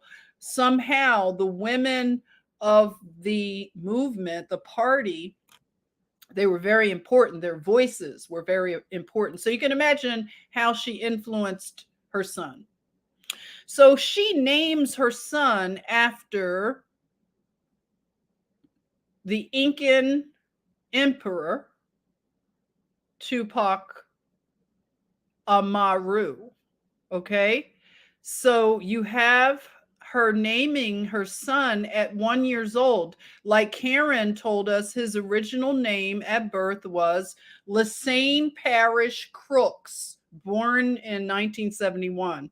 Died in 1996, but the mother changed that name when he was 1 years old to name him after the famous revolutionary, as she said. So the word that she gave, the explanation to it, one moment, I'm getting to that part. I'm going to kick the wiki, kind of just let us know what they're saying there.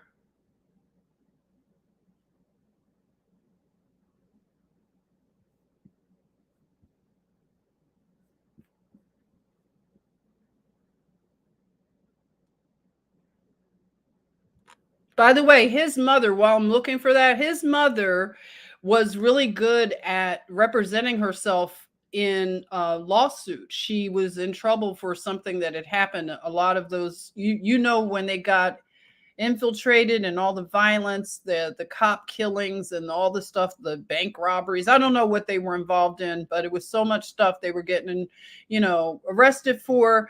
And she got herself off representing herself, actually. So she had to be a very intelligent woman. I heard that when she was in high school, she was an exceptional writer and she wrote for her high school's newspaper. So I believe that, of course, people get recruited based on their talents. And she had an amazing talent in terms of writing and speaking. And so I'm going to the part, bear with me, that she wanted to name him. Okay. His godfather is Elmer Geronimo Pratt. He was a very high ranking Black Panther. So these were the people that were surrounding him growing up, or the idea of them if they were in jail. So, okay. So he was born in East Harlem and she renamed him Tupac Amaru. And Amaru, like I said, means America. So he was executed. Isn't that interesting? So Tupac Amaru, who was the descendant of the last Incan ruler, he was also assassinated or executed. And Tupac Amaru Shakur was also executed. So the Peruvian Incan ruler was executed in the 1700s after his failed revolt against Spanish rule. So Tupac Shakur's mother explained, I wanted him to have the name of revolutionary indigenous people in the world. I wanted him to know he was part of a world culture and not just from a neighborhood. Okay. So, kind of telling to rename your child at 1 years old. I don't know how I feel about that. What do you think about renaming a child when they're 1 years old? So I kind of name this, and if it offends you, I don't know what to say. I'm calling this Thug Mommy, okay? When I started looking at Afeni Shakur, I was like, I'm thinking Thug Mommy vibes, okay? So yeah.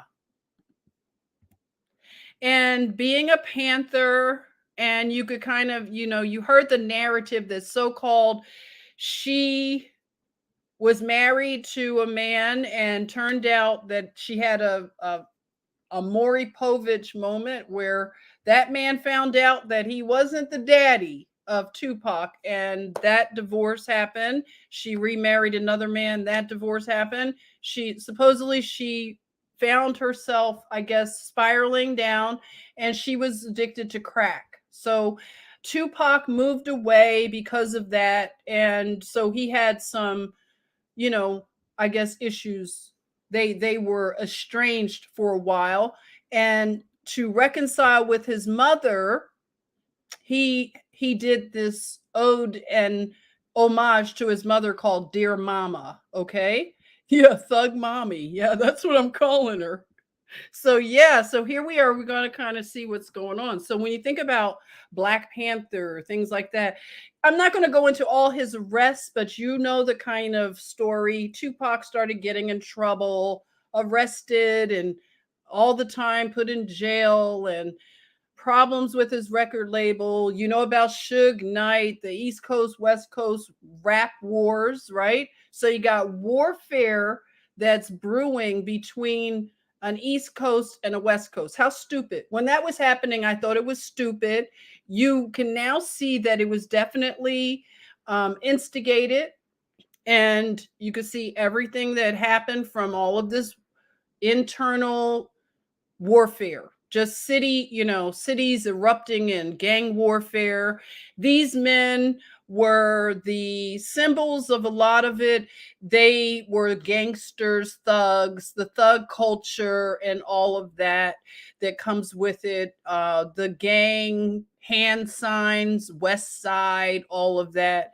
Tupac was born in New York, but then he went to California. He was a roadie for a group called Digital Underground, which is interesting. Underground. You have Peru that has the underground subterranean highway. So he's a part of a group called Digital Underground. Isn't that kind of telling now when we look at it in retrospect? So, okay, you have him. He's a roadie. Then he was like a dancer. Then he becomes this hot rapper. So it all happened like, what in the heck? Very weird career road there. So then he's this huge, I guess, what is he, a Crypt or a Blood or a what?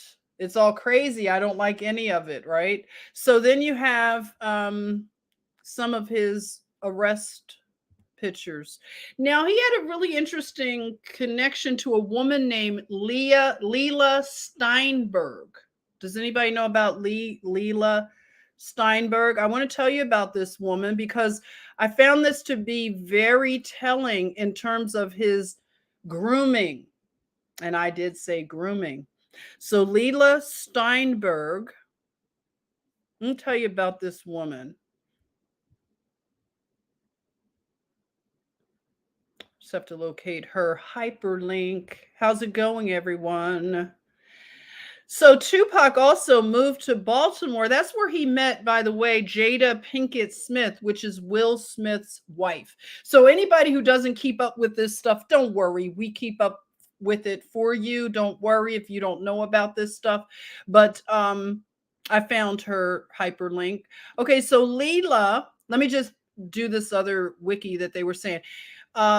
Tupac moved to Baltimore at a certain age, I think 8th grade. His family moved there, and he went to Baltimore School for the Arts, and that's where he met up with Jada Pinkett. And he used to write poetry, and he also was involved in jazz and acting. Isn't that quite telling? Okay, so I did find it and lost it again. Okay, Leila Steinberg. Okay, Leila Steinberg is an American manager, businesswoman, educator, writer, and poet. So she has a 501(c), they all do, right, for at-risk youth, to find their voice and emotional literacy and all these writing workshops and things like that. So she was the artist mentor and first manager of Tupac Shakur. They met at a writing workshop. So she was born in Los Angeles, the mother of a Mexican Turkish background. Mother was Mexican and Turkish. Father was a criminal defense lawyer of Polish Jewish descent. So she used to be a backup dancer, and she has quite a resume, but she was a music industry executive and marketer. So she used to help Tupac with his spoken word and poetry, hip hop, and all of that. And she taught classes on race, everybody, at USC's law school. Race. So here's the critical race stuff. And she was also involved, I read somewhere, it doesn't have it here, but Leela was involved with sharing the communism, Marxist. You can look her up and you can see what it is. She gave him works to read, and she may have been the one that introduced him to Niccolo Machiavelli. That may have been Leela. Yes, exactly. The world stage is full of actors. So a lot of these people have this in their background, and it's just funny that it now just makes sense. So you have Leela here, big influence. Then you have Janet Jackson, who was in a really big movie with him, and this became very iconic, called Poetic Justice. So you have the whole poetry. He was considered a street poet, and there's something about that. It's very political. So you can look at her her, what do you call that shirt? Like a baseball jersey. It says Atlantis. I didn't catch that until I was looking at these things now. So I thought that was interesting, Atlantis. And here's some old pictures of him with Jada Pinkett. So it seems that he had a real love for her, possibly, and she for him, which is very strange. And I want to talk about how these basic complications that happen when people are pursuing power and things like that. It's the same kind of dramas, and these things lead to violence and things like that. So you can see where he wrote her letters and things like that. So it was a whole lot of things, letters that were found, and they have elevated Tupac to such a level where he is worshipped. And so his writings are now like considered so valuable. So you can see some of these pictures with him and Jada. You could even see Afeni is pictured with Will Smith, because they were honoring her a lot after his death. And here it's just like a compilation of just, some of the people like Madonna. He dated Madonna. He had to break up with her because he said it didn't look too good for a black man like him to be with her. So supposedly that broke her heart. I'm not sure, but you could see that he was just like, elevated by so many people. He was quite the celebrity.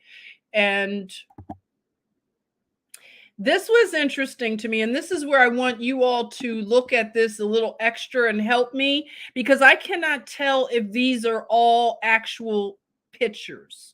So you see Tupac with Aaliyah, and I'm wondering, are all of these actual pictures? Because they look very cozy, very, very comfortable. I didn't know they were that close, but in these pictures, they look like they're very close. What do you think?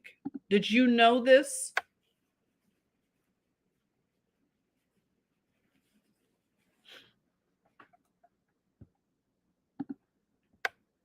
Does it look like actual pictures to you? Let me know. Taking a little drink.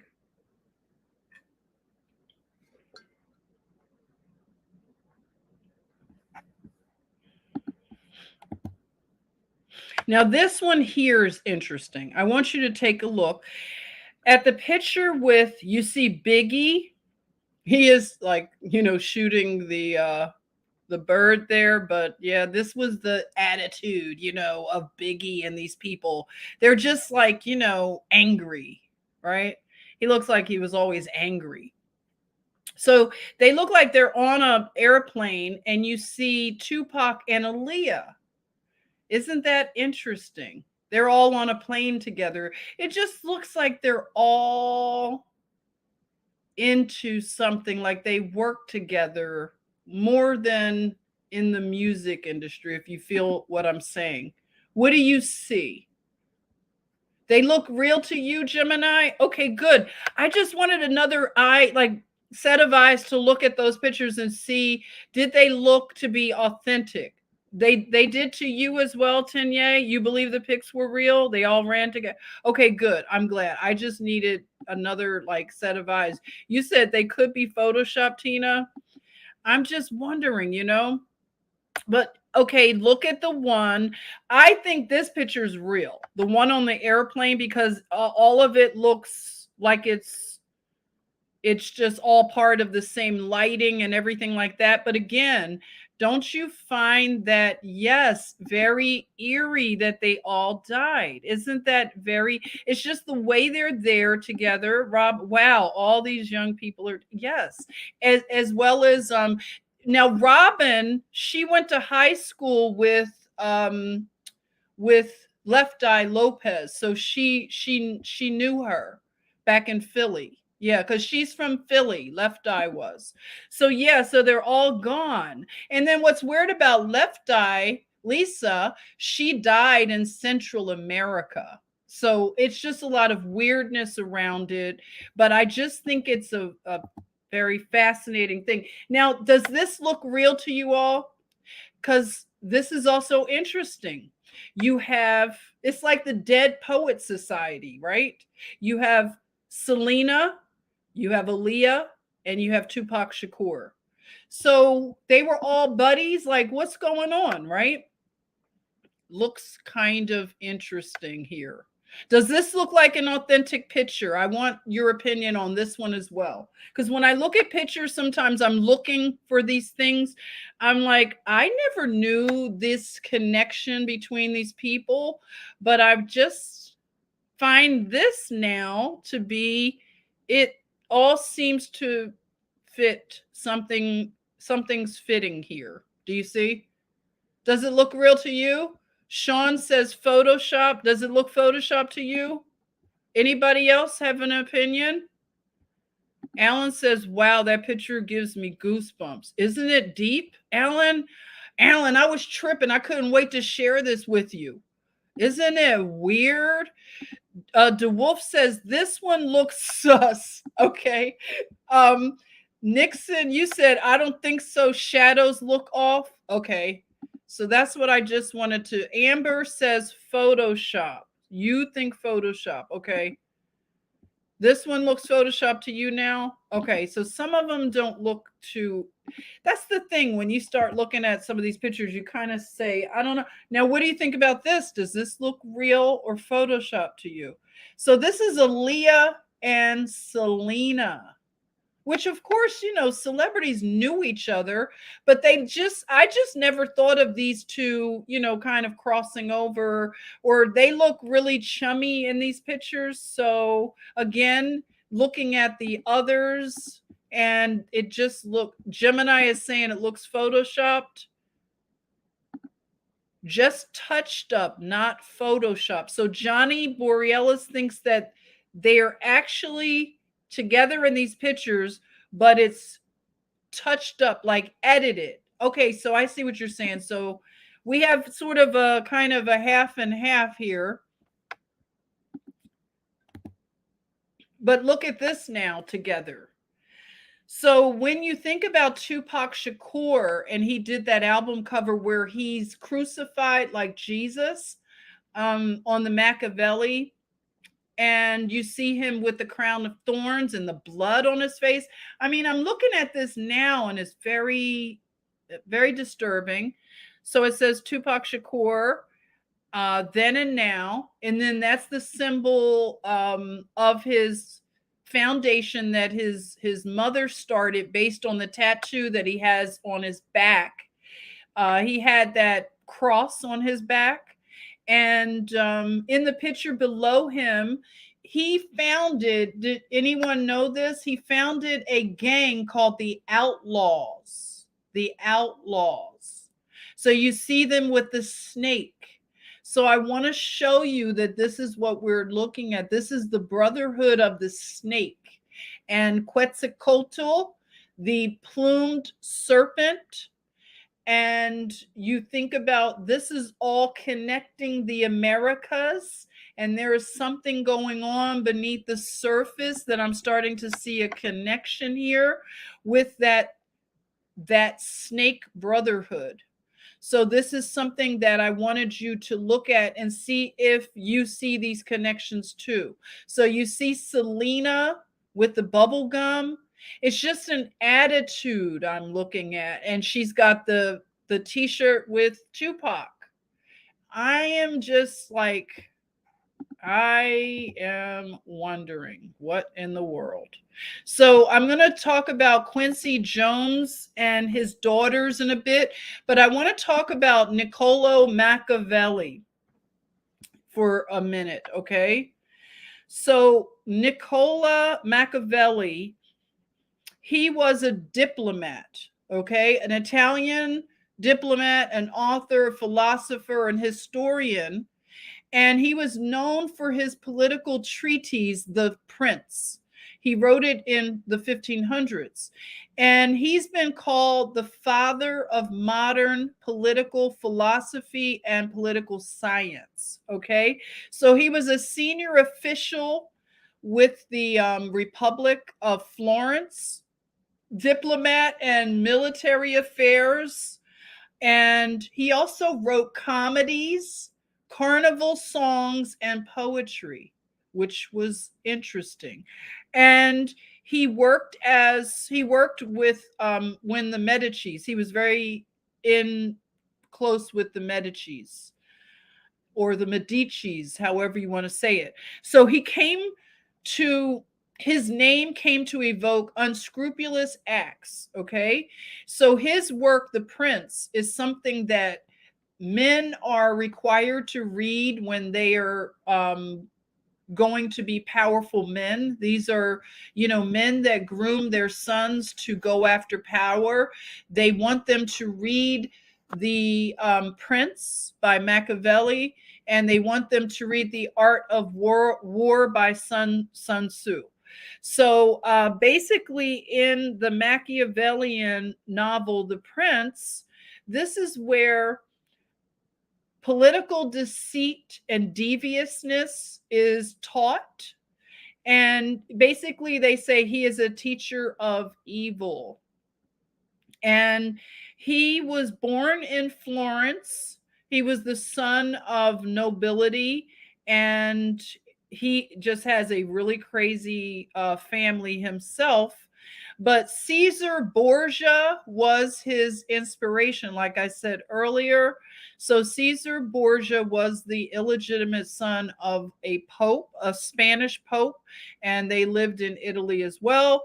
And basically, Machiavelli based this on Caesar Borgia, who wanted to kill basically his father and take over the throne.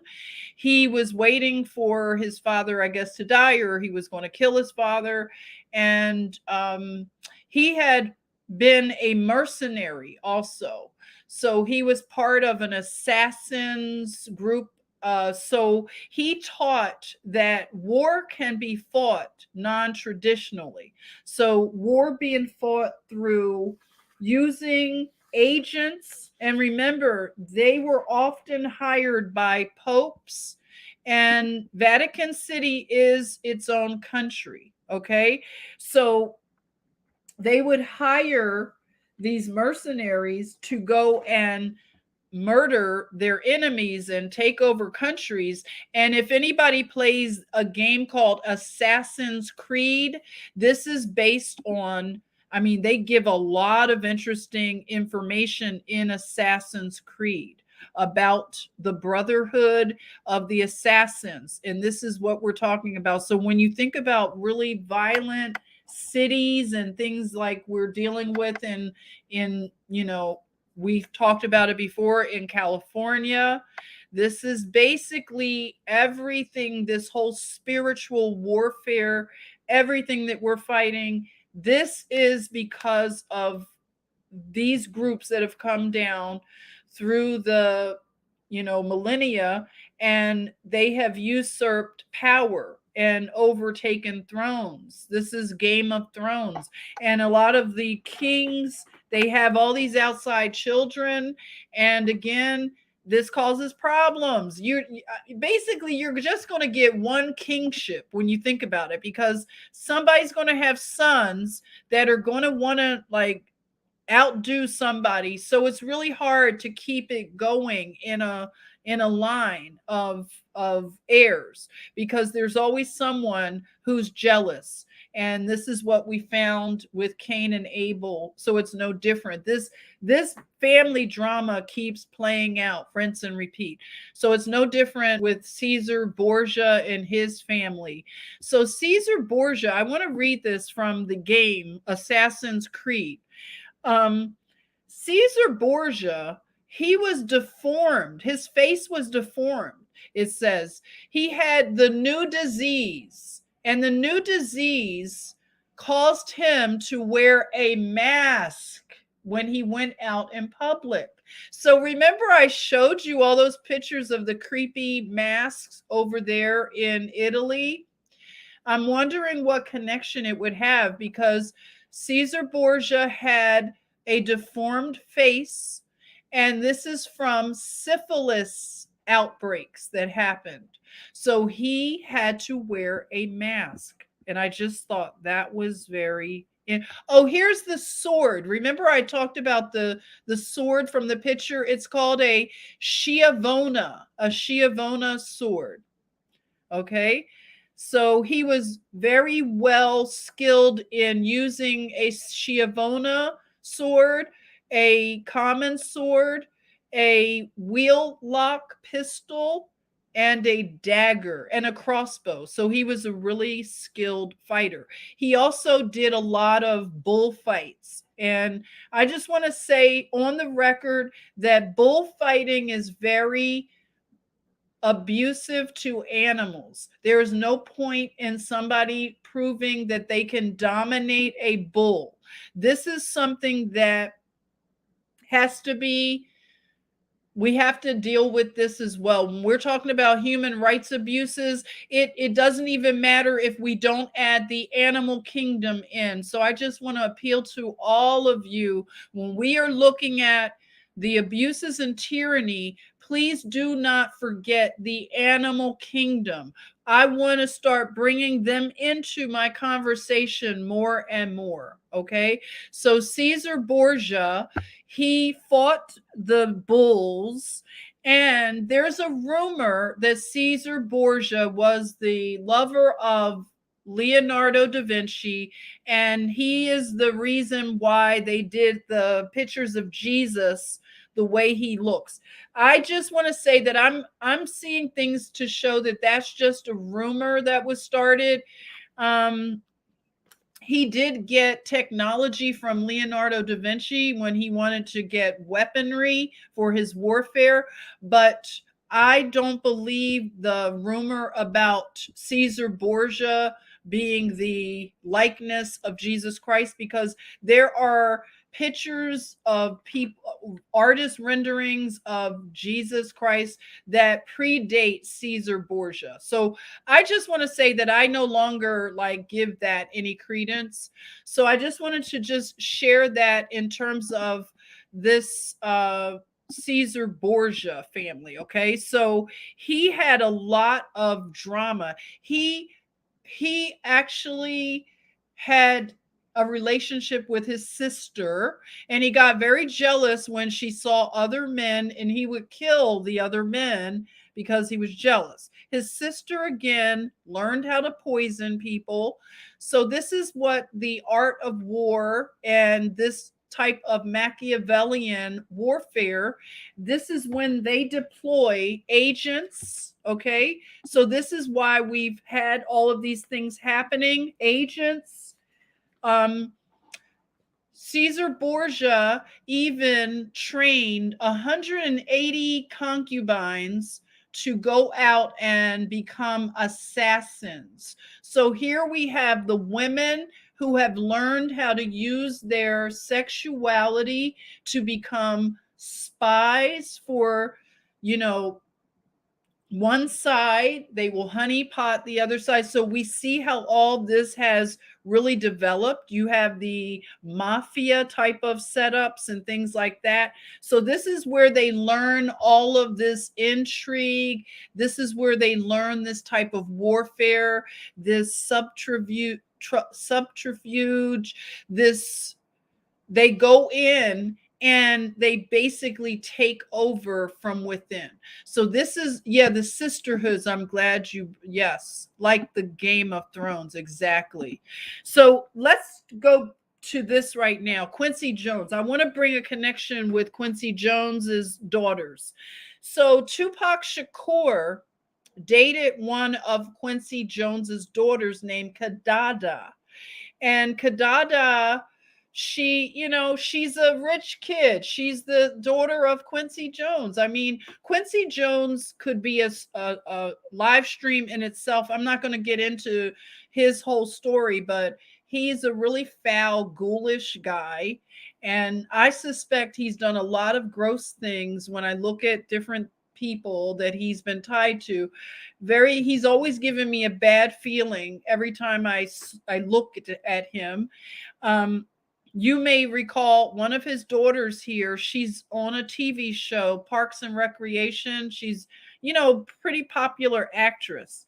So the other one, Kadada, she's the one we're going to focus on right now. So some interesting things there. Now they are their mother was basically, you could say, a, what would you call her? She's a muse as well. And she probably had so many like men just in love with her in the 70s. She was the quintessential hippie, kind of hippie girl, the one that everybody loved, from the Mod Squad. It was a television show that she was starring in the 70s. Her name is Peggy Lipton.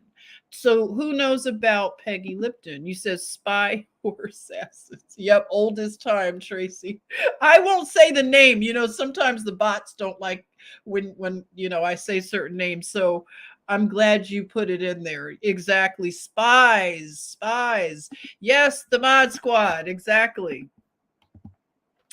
So there's another weird connection here. Okay, so we have now Kadada is best friends. She was best friends with Aaliyah. Okay, so is anybody keeping up with these connections and this intrigue here? So we have Kadada besties with Aaliyah. And remember, just to kind of refresh, when I studied, when I went into the Aaliyah thing, the Queen of California, Calafia, and I thought about Queen Akasha and that whole connection. And then you have Beyonce coming in and she took the throne. I guess it's like when Jay-Z and Kanye said, "Watch the throne." I guess, yeah, watch the throne. So the throne was taken away from Aaliyah and she was sacrificed, whatever you want to say, allegedly. Then we have Kadada, who dated Tupac, who was besties with Aaliyah. Aaliyah looked like she was very cozy friends with Tupac. And I'm just saying, this is very strange. Now, Kadada has a very interesting vibe. She she can look very I would say fluid with her gender. Like she looks like a tough girl sometimes, then she can look like a, I don't know, like a little Hollywood rich girl. But she has some interesting tattoos and things, but she looks like a little petite girl. I don't know how tough she's really coming off as, but she likes the kind of rapper lifestyle and people she hangs around. Back then, I'm not sure. I'm just wondering what is going on here.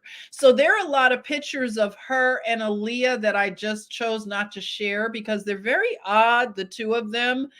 It's a weird little connection, it looked like. I'm just not reading into it too much, but you can see if you look it up, it's something weird. So they were on the fashion scene. This is in the 90s. You have Tommy Hilfiger and all of this stuff. So they were the it girls running around being young and having fun. So here's Kadada now. She's dating Tupac. She was hot and heavy with him. And there was a rumor allegedly that her father tried to make moves on Tupac and he, he curbed him, and it was probably didn't go over really well. That might be when he started getting arrested and stopped for all kinds of traffic violations. You know how that goes.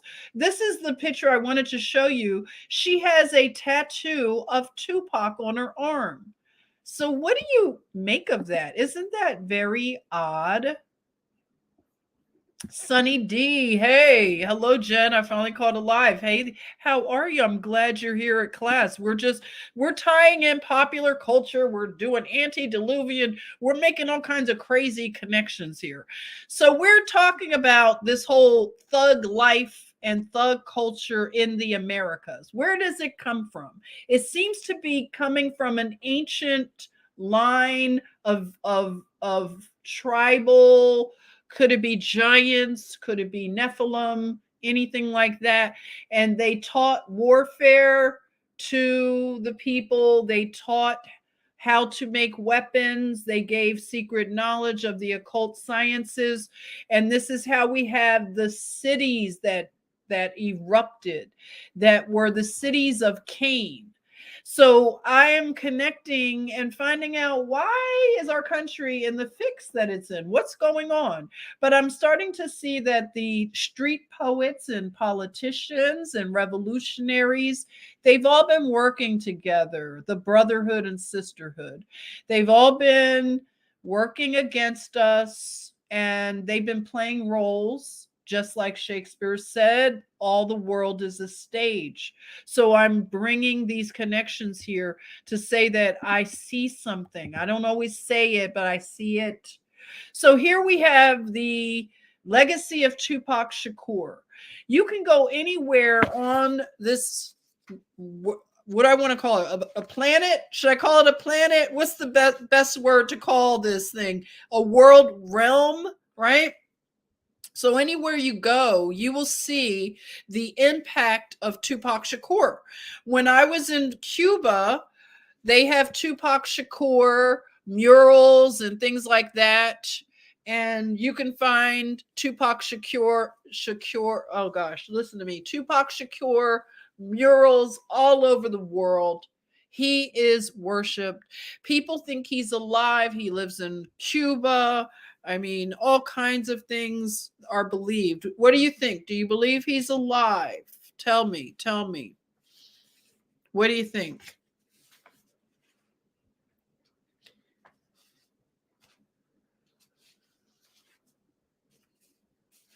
Karen is saying, you think you read something in the past that Quincy Jones was linked to the Tupac estate. Oh, really? I'm going to tell you what I learned about the Tupac estate. 1 minute.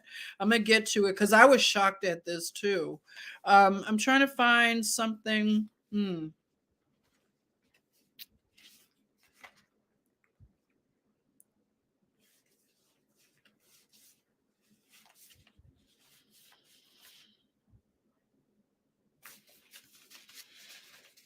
I'm now using 3x5 cards. You believe he's alive? Okay, so we have somebody who believes he's alive. Anybody else believe he's alive? What do you all think?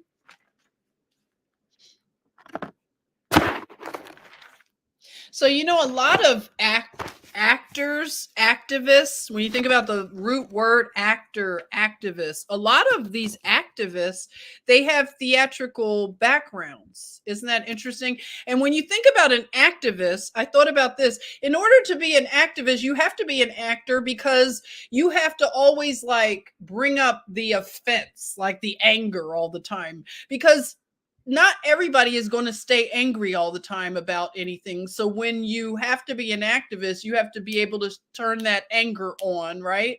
At any time. So DeWolf is saying he's gone. He believes he's gone.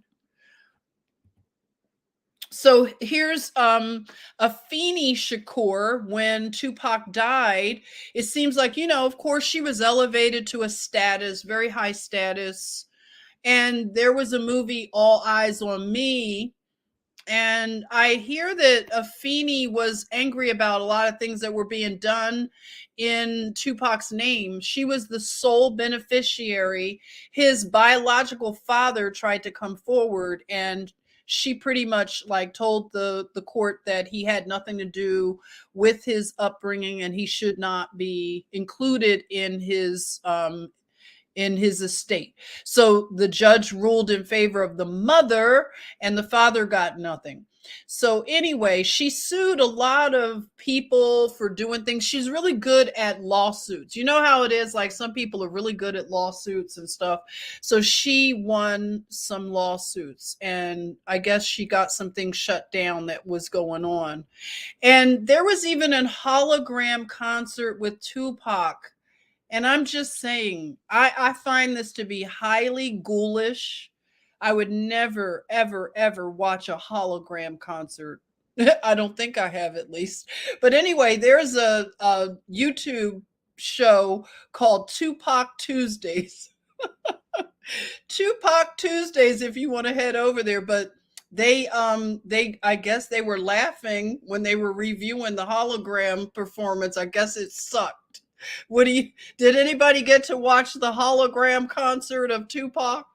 The ghoulish hologram concert. Tupac Tuesdays didn't like it, Chris. They said, nope, that's going to be a no. And so check out this. And if you see something, say something. I'm looking at Afeni Shakur right now, and I'm like, what's up, sis?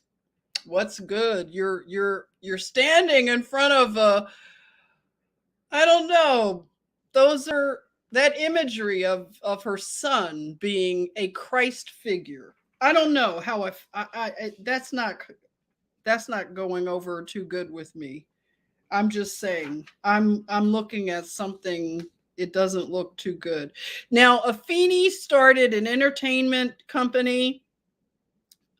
You know, the philanthropy. She released unreleased material that I just find to be kind of odd. Unreleased material. Who got all of this?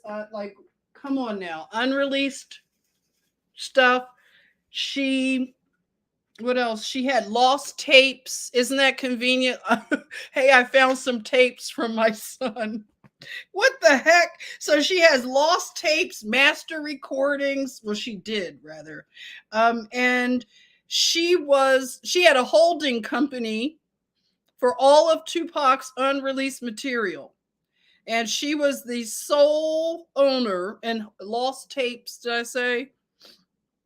So she created a business and monetized her son's death, made a lot of money. She had a fashion line called Machiavelli. She was really creative here. I don't know. I'm just wondering there. So, kind of cunning there, like a Black Panther cunning. So she sued people to get royalties. She was very, very, very good at that. And she put an injunction to stop death row from making money off of him. So she's pretty crafty there. And she even helped to write a Broadway play called Holler If You Hear Me, featuring Tupac's music. Wow. So they outmaneuvered her with the movie called All Eyes on Me. She was outmaneuvered. But I'm just saying, look at her t-shirt. She has him with the angel wings. And I don't know, I'm just saying. You heard about the death clause that they get death insurance on people. And they are worth a lot in their death, a lot more sometimes than in their living. So this was also kind of telling that Afeni Shakur went on a whole book tour. She wrote a book after he died. She got a real boost in her fame. And she basically had a book written by Jasmine Guy, wrote the book. So this is the man who owns the estate. He is the sole beneficiary of the Tupac Shakur estate. His name is Tom Wiley. I think they call him John in some instances. So again, I just want to say Machiavellianism is a form of mafia, military stagecraft, and is based on being a skilled manipulator, killing with ease, being very skilled in weapons, of course, like a mercenary and assassin, and using people once they outlive their usefulness, killing them, and basically not letting people close. That's when people like this usually run into trouble, because it's based on not trusting anyone. And if you can't trust anyone, the only time, in fact, Caesar Borgia, who this is based on, he fought so well against his enemies that he said that he could not be killed by anyone.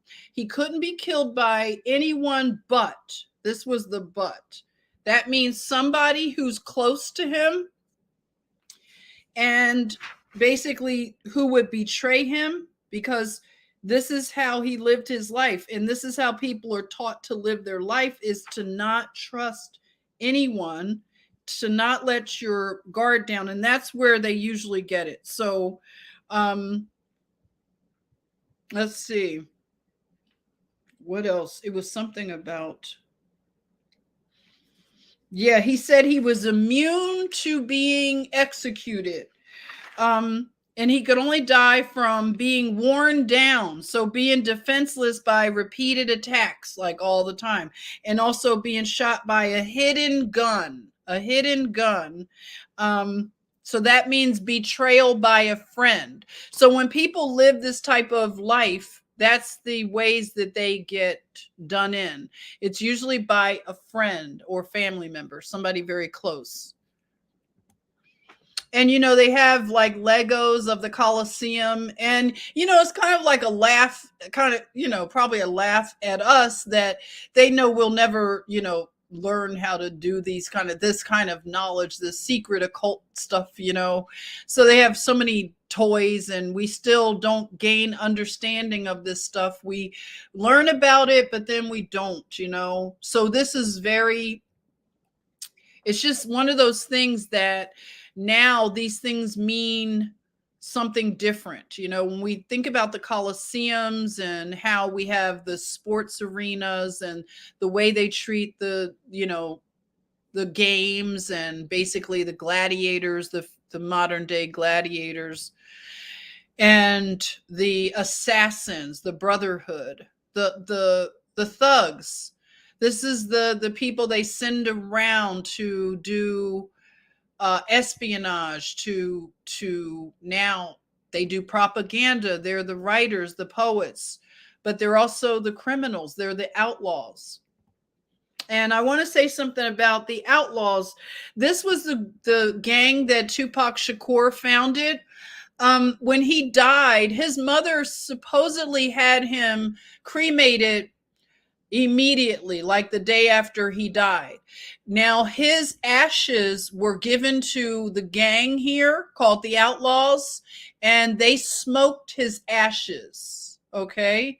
Did anybody know that? They smoked his ashes with some, they mixed it with some herb and they smoked Tupac, his gang, the Outlaws. I don't know. This is just crazy. Now, this is the part I want to say, trigger warning right now. We're going to talk about something uncomfortable, but okay, go with me on this little uncomfortable part of this class, okay? I just want to say that I want to start including the animal kingdom in our fight, okay? And I'm just going to warn you right now, this is sad. And I want you to look this up because I want us all to share this kind of information, okay?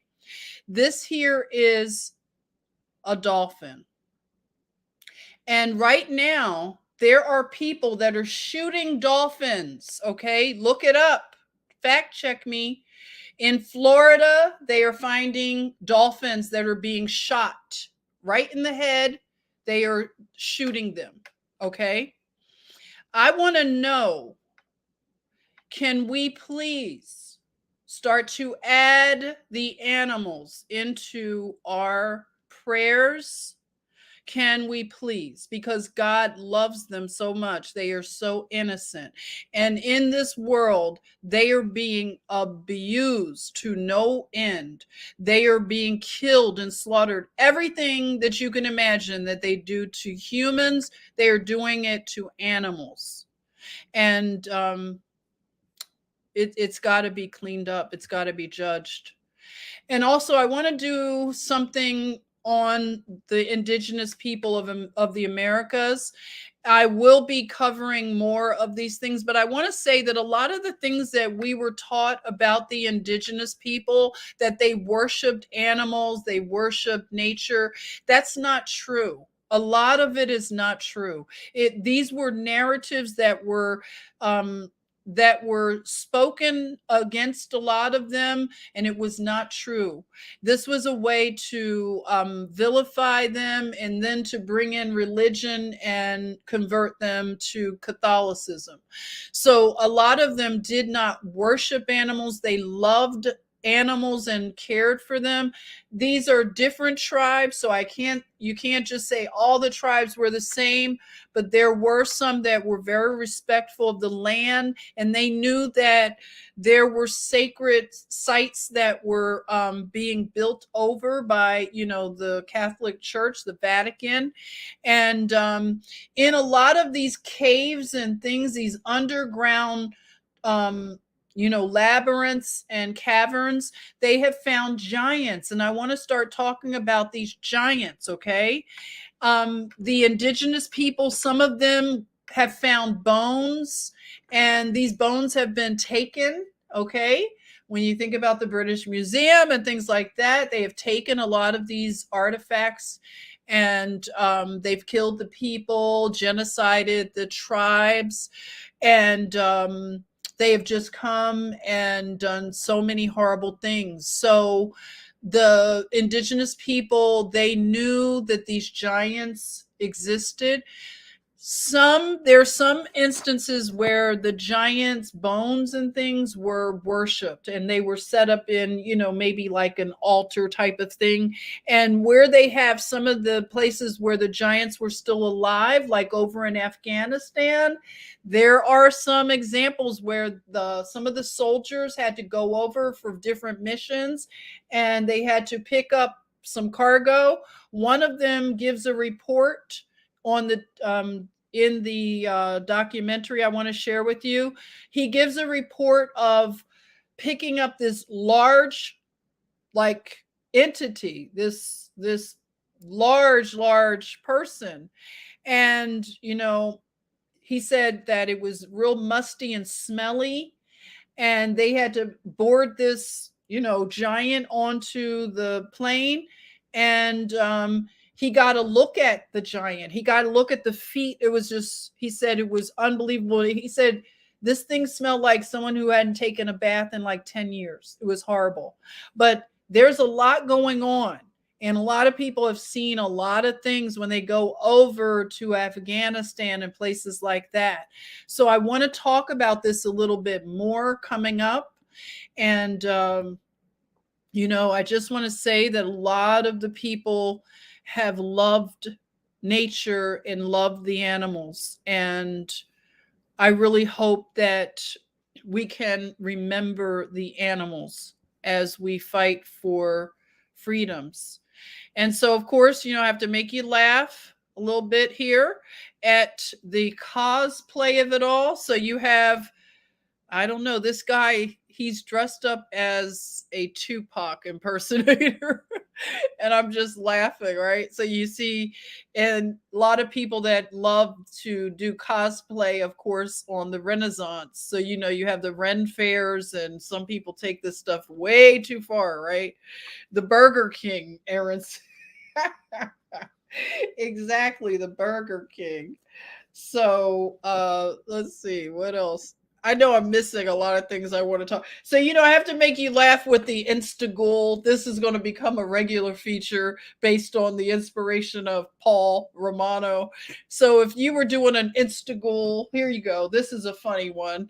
I looked at this picture of this strong Black woman. Look at her. So look at her. You cannot tell her anything in that gondola. And then you see the black gondolas. I said black gondolas matter. This is the Instagool gondola edition. So look at her. You can't tell her anything. It was something else I am looking for. I wanted to tell you.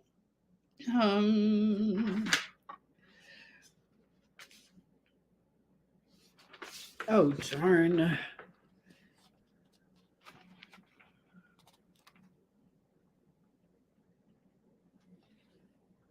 Does anybody play that thing that the Assassin's Creed? I'm curious to know, does anybody play it?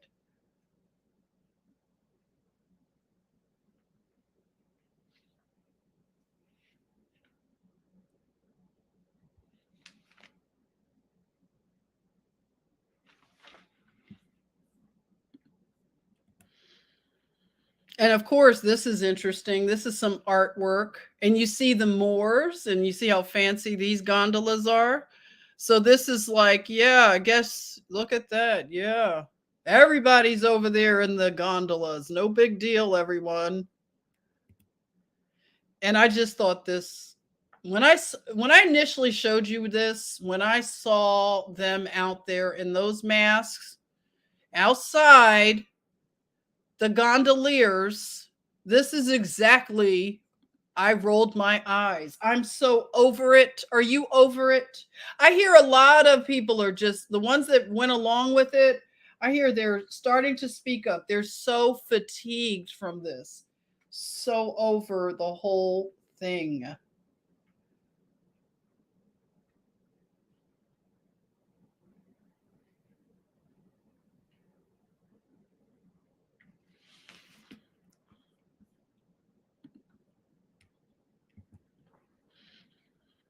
And we have canals and stuff that are in Vegas, okay? So I was just thinking, I don't know, when I look at them, they just look so cheesy compared to the real thing. It's like a gondolier Uber. Like I said, you could pull up to Trader Joe's or the Cheesecake Factory, huh? That's when you've jumped the shark, okay? When you've taken the gondola to the Cheesecake Factory. It's over, people.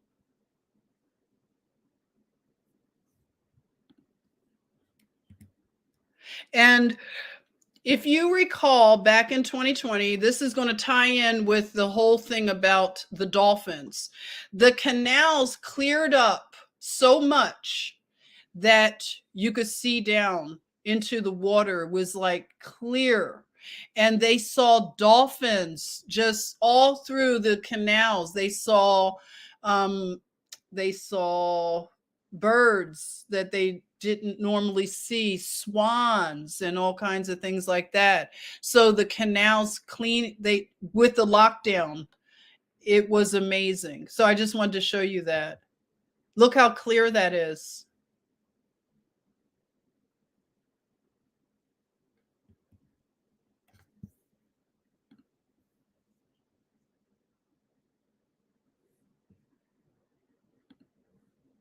So, you know, this gives you hope at what can happen, but we do need a great cleaning, you know, just with the animals alone. If we just take that animal, the dolphin right now, and just, we could focus on an animal every live stream, but the dolphin, you know, let's include the dolphin in our prayers for justice, that the dolphins will get justice, because again, somebody is going around shooting dolphins, and I can't even imagine.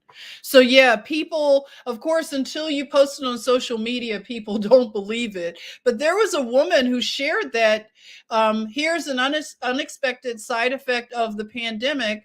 The waters flowing through the canals of Venice is clear for the first time in forever. The fish are visible and the swans returned. So somebody fact checked her. Can you imagine? It was a fact check thing thrown over her post, and she's showing it in pictures. Okay. So what can you do? So that is it right now for this live stream. I want to thank you. And I just want to say that this whole Machiavelli thing, we'll cover it more, because it does actually really describe a lot of our politics and business leadership in all phases. And this is what they use to teach people how to succeed and dominate, subjugate.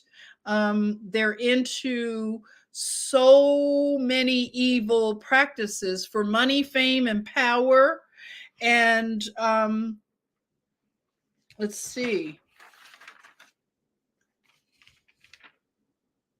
The Assassin's Creed game is pretty much a whole like description of this. So if they can't get the young people to read books, they'll definitely get these things to go in some kind of way. So it happens through games.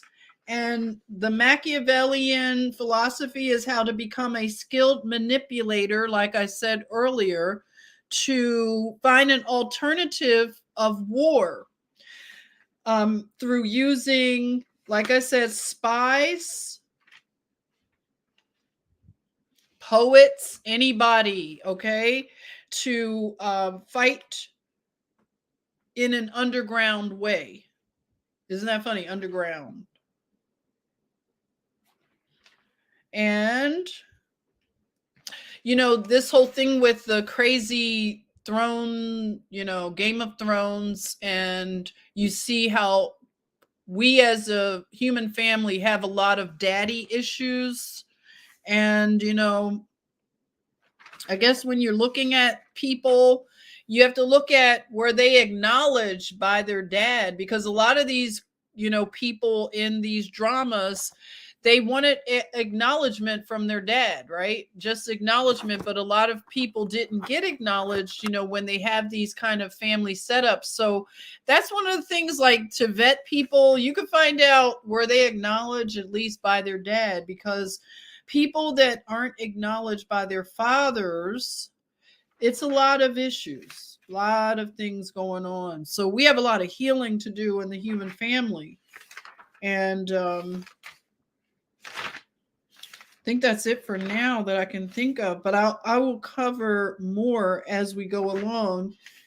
Anybody have anything they want to share? I'm looking at my notes just to make sure it was everything I covered.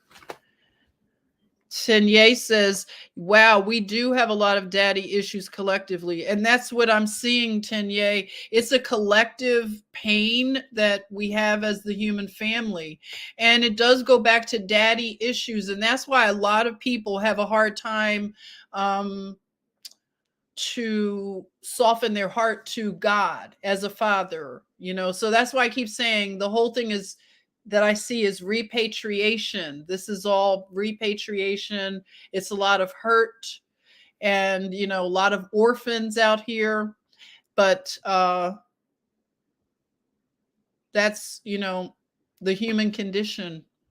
But that's it for now. I just wanted to show those really interesting connections. And I can imagine that in the drama that, you know, we saw on the surface actually unfold when it comes to like this so-called revolutionary called Tupac and what is his deal? What did he really open up? Like a portal of violence and gang warfare, like really help that to go to another level.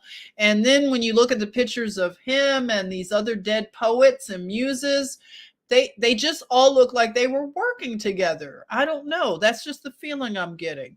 But thank you for showing up to class tonight as we looked at some things and we looked at some art architecture. We looked at a little bit of tech, weaponry, and we'll look at some more things. I don't know where we're going to wind up the next time around. But I will keep you posted. I may talk about more about the underground, what is it?